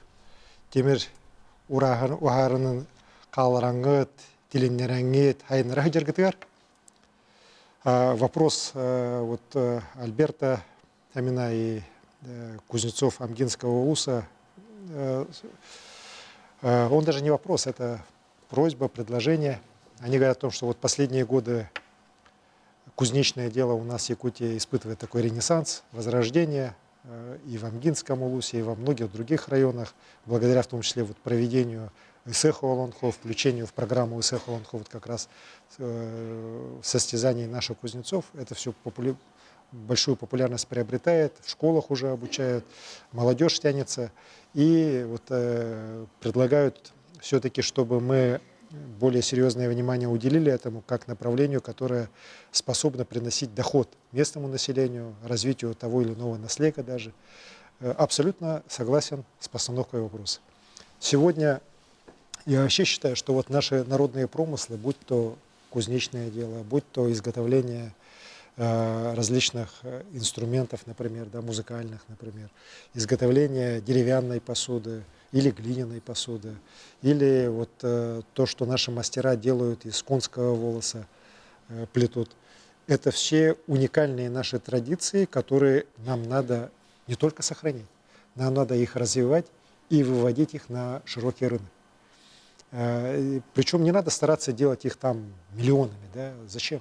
Вот уникальность наших произведений, на самом деле произведения наших мастеров, она достойна того, чтобы за них платили достойную, серьезную цену. И при правильном подходе, при правильном маркетинге это будет точно всеми признаваемо, и это может быть реализовано. Вот взять тот же якутский нож, ну, здесь благодаря нашим воинам, которые сражаются на специальной военной операции, благодаря вот подвигу Андрея Григорьева Тута, да, о якутском ноже сегодня знает вся Россия, знает весь мир. Вот. И проблем, например, со сбытом якутских ножей сегодня вообще нет. Да? У нас другая проблема. Якутский нож начали подделывать, причем подделывать массово, да, и причем не только там как бы такие второсортные модели, да, есть очень высококачественные изготовленные подделки, скажем так, но точно не наш, не здесь сделано, так, я уж не буду называть центры, где это делается, так, но такие тоже серьезные центры, но это не якутский нож в настоящем его смысле, так, но продается как якутский нож. Почему? Потому что это продается. И вот здесь я считаю, что и Министерству предпринимательства, и нашим улусам, и вот нашим профессиональным сообществам надо единую такую политику делать в части и брендирования, в части охраны этого бренда и в части продвижения. Вот. И по разным направлениям. Причем, еще раз говорю, мы должны все-таки не просто держаться вот наших каких-то древних канонических, например, методов изготовления, мы должны все-таки их более, может быть, по-современному подавать, по-другому смотреть, да, например, на наши уже традиционные вещи, включать их в быт современного человека, чтобы было бы ему интересно, как было бы ему интересно, как было бы ему полезнее это использовать. И, еще раз говорю, активно продвигать. И вот с точки зрения продвижения туризма в нашей республике, вот, я вообще считаю, что как без продвижения в рамках этого развития туризма наших традиций народных, их показ туристам, их, скажем так, популяризации, о развитии туризма говорить не приходится. И здесь вот как раз большой простор для нашего населения, которое проживает в сельской местности, начиная от сельского хозяйства, заканчивая уже произведениями народных мастеров. Но и не только для села, еще это и для города тоже очень как интересный такой серьезный вид бизнеса, он должен быть реализован. Но здесь должна быть в первую очередь и с одной стороны предпринимательская инициатива, ну а с другой стороны правильная государственная политика по поддержке и продвижению вот тех или иных наших брендов. Давайте послушаем. Давайте. Илья? Ага, Айсен Сергеевич мақтанабыт. Аяха мақталуаттар. Тылы студия берет. Мақтанабыт.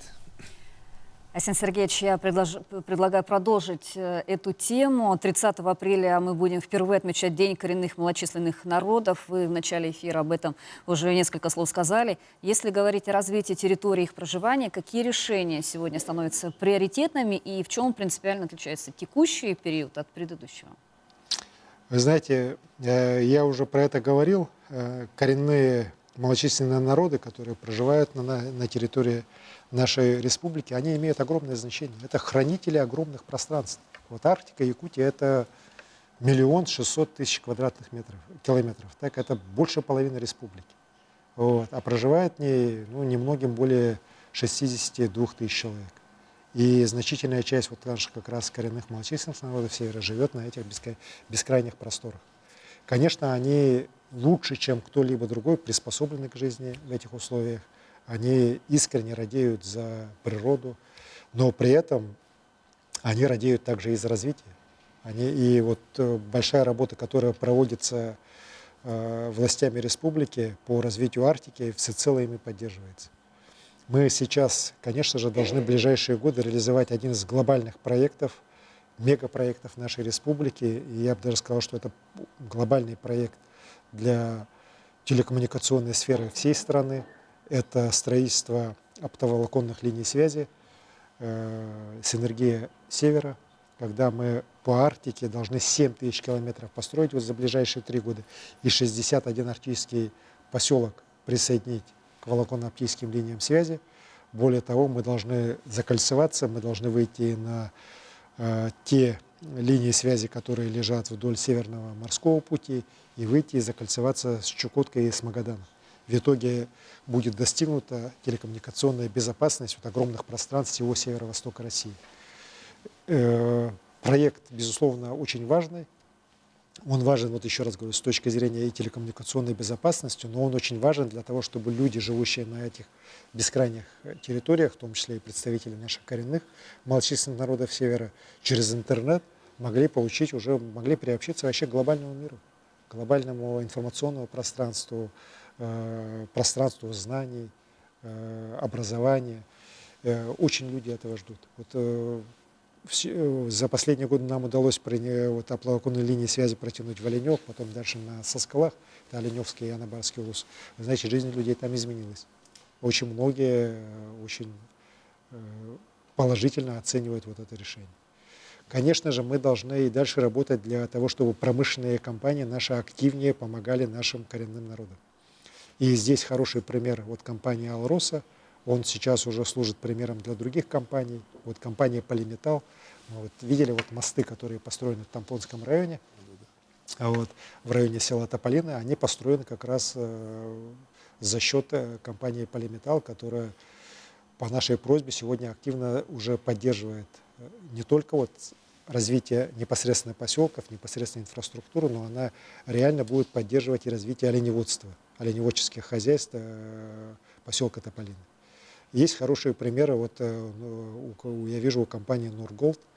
Раньше, конечно, там были определенные конфликты, но последние годы мы после моей встречи с главным акционером Мардашовым Алексеевичем Нурголда, там ситуация поменялась, и сейчас они активно работают и с Алепнинским улусом, и с национальными нашими общинами, в первую очередь, которые в селе Тяне есть.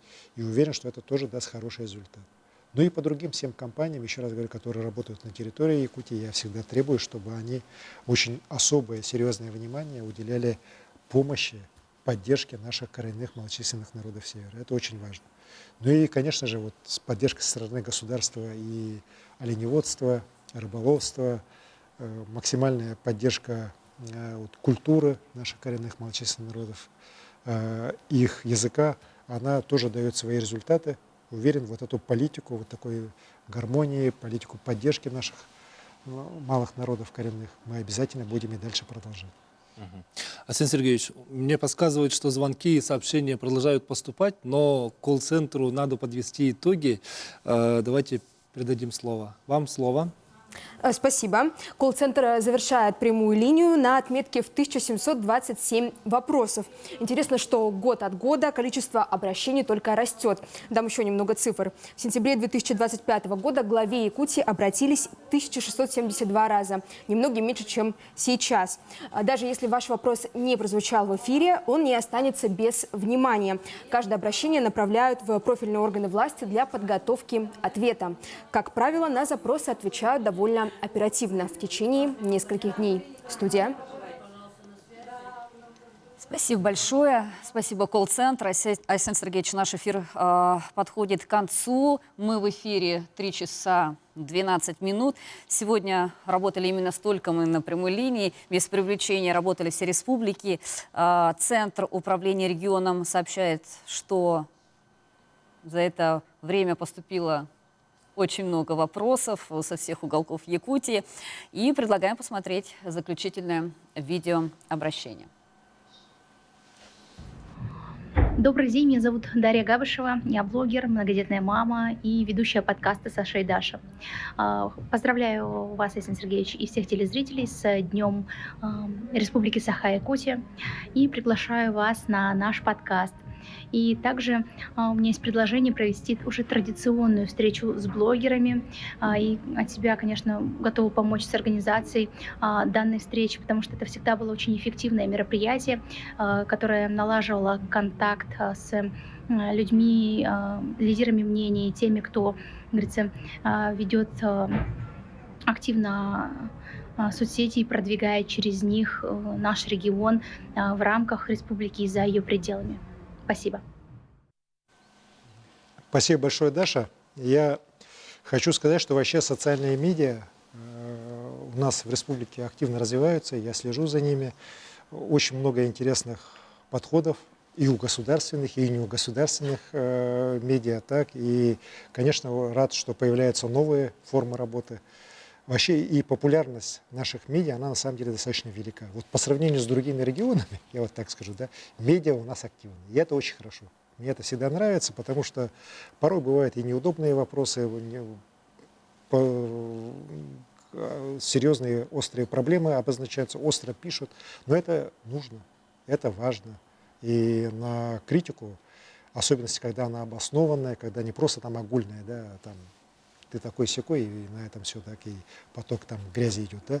А вот когда идет обоснованная критика или обоснованные какие-то проблемы людей выделяются, это, поверьте мне, важно для всех. И для власти, и для жителей региона. И, конечно, очень хорошо, что многие наши медиа, вот знаете, вот сейчас вот различные подкасты появляются, которые учат хорошему, учат доброму, светлому.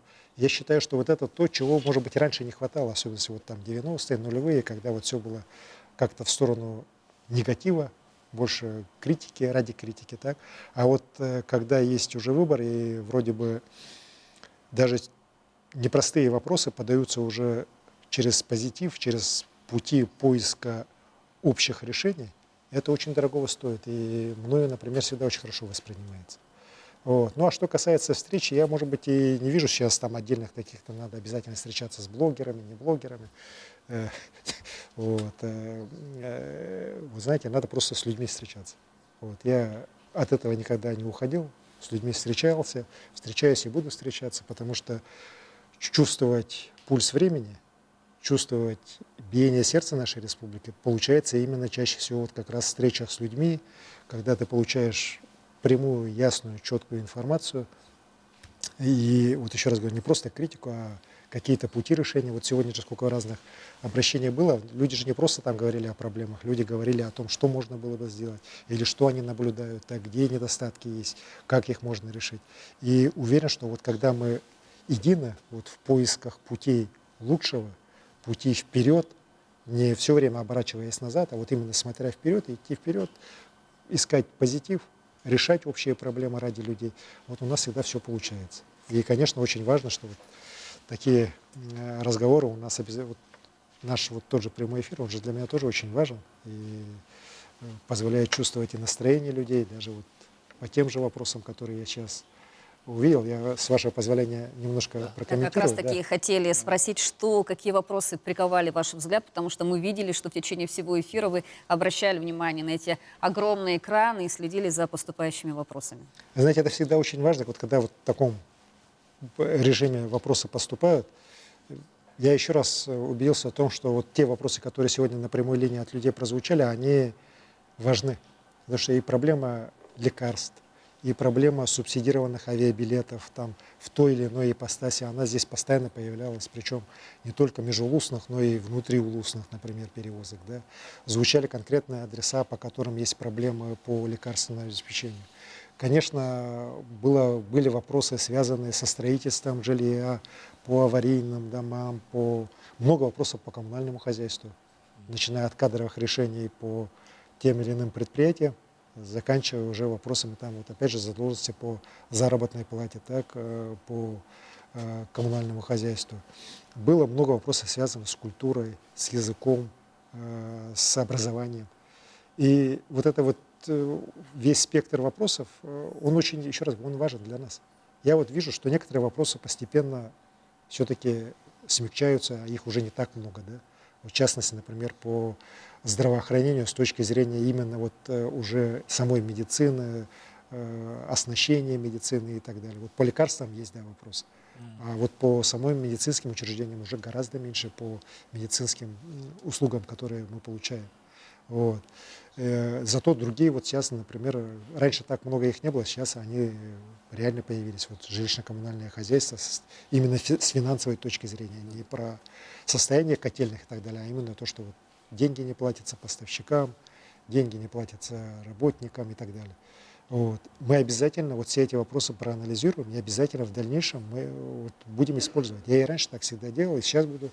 Вот по итогам прямой линии мы и поручения будем давать, но и все вопросы, они поступают уже к конкретным исполнителям.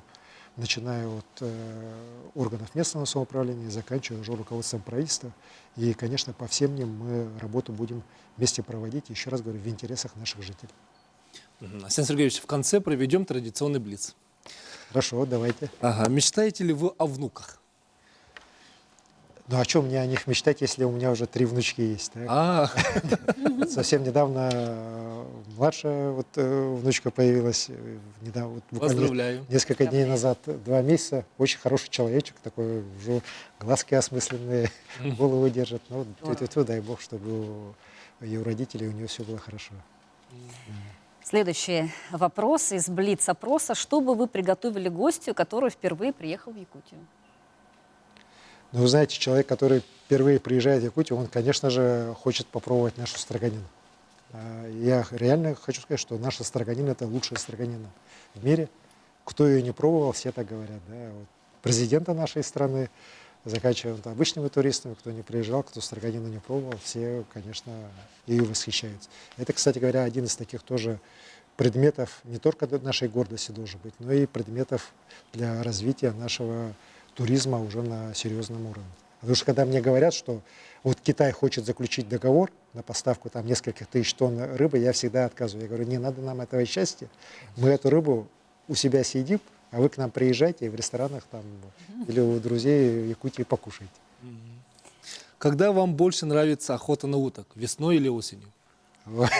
Я вот ждал, когда кто-нибудь обязательно спросит про охоту. Вот здесь, кстати, вопросы тоже проскальзывали.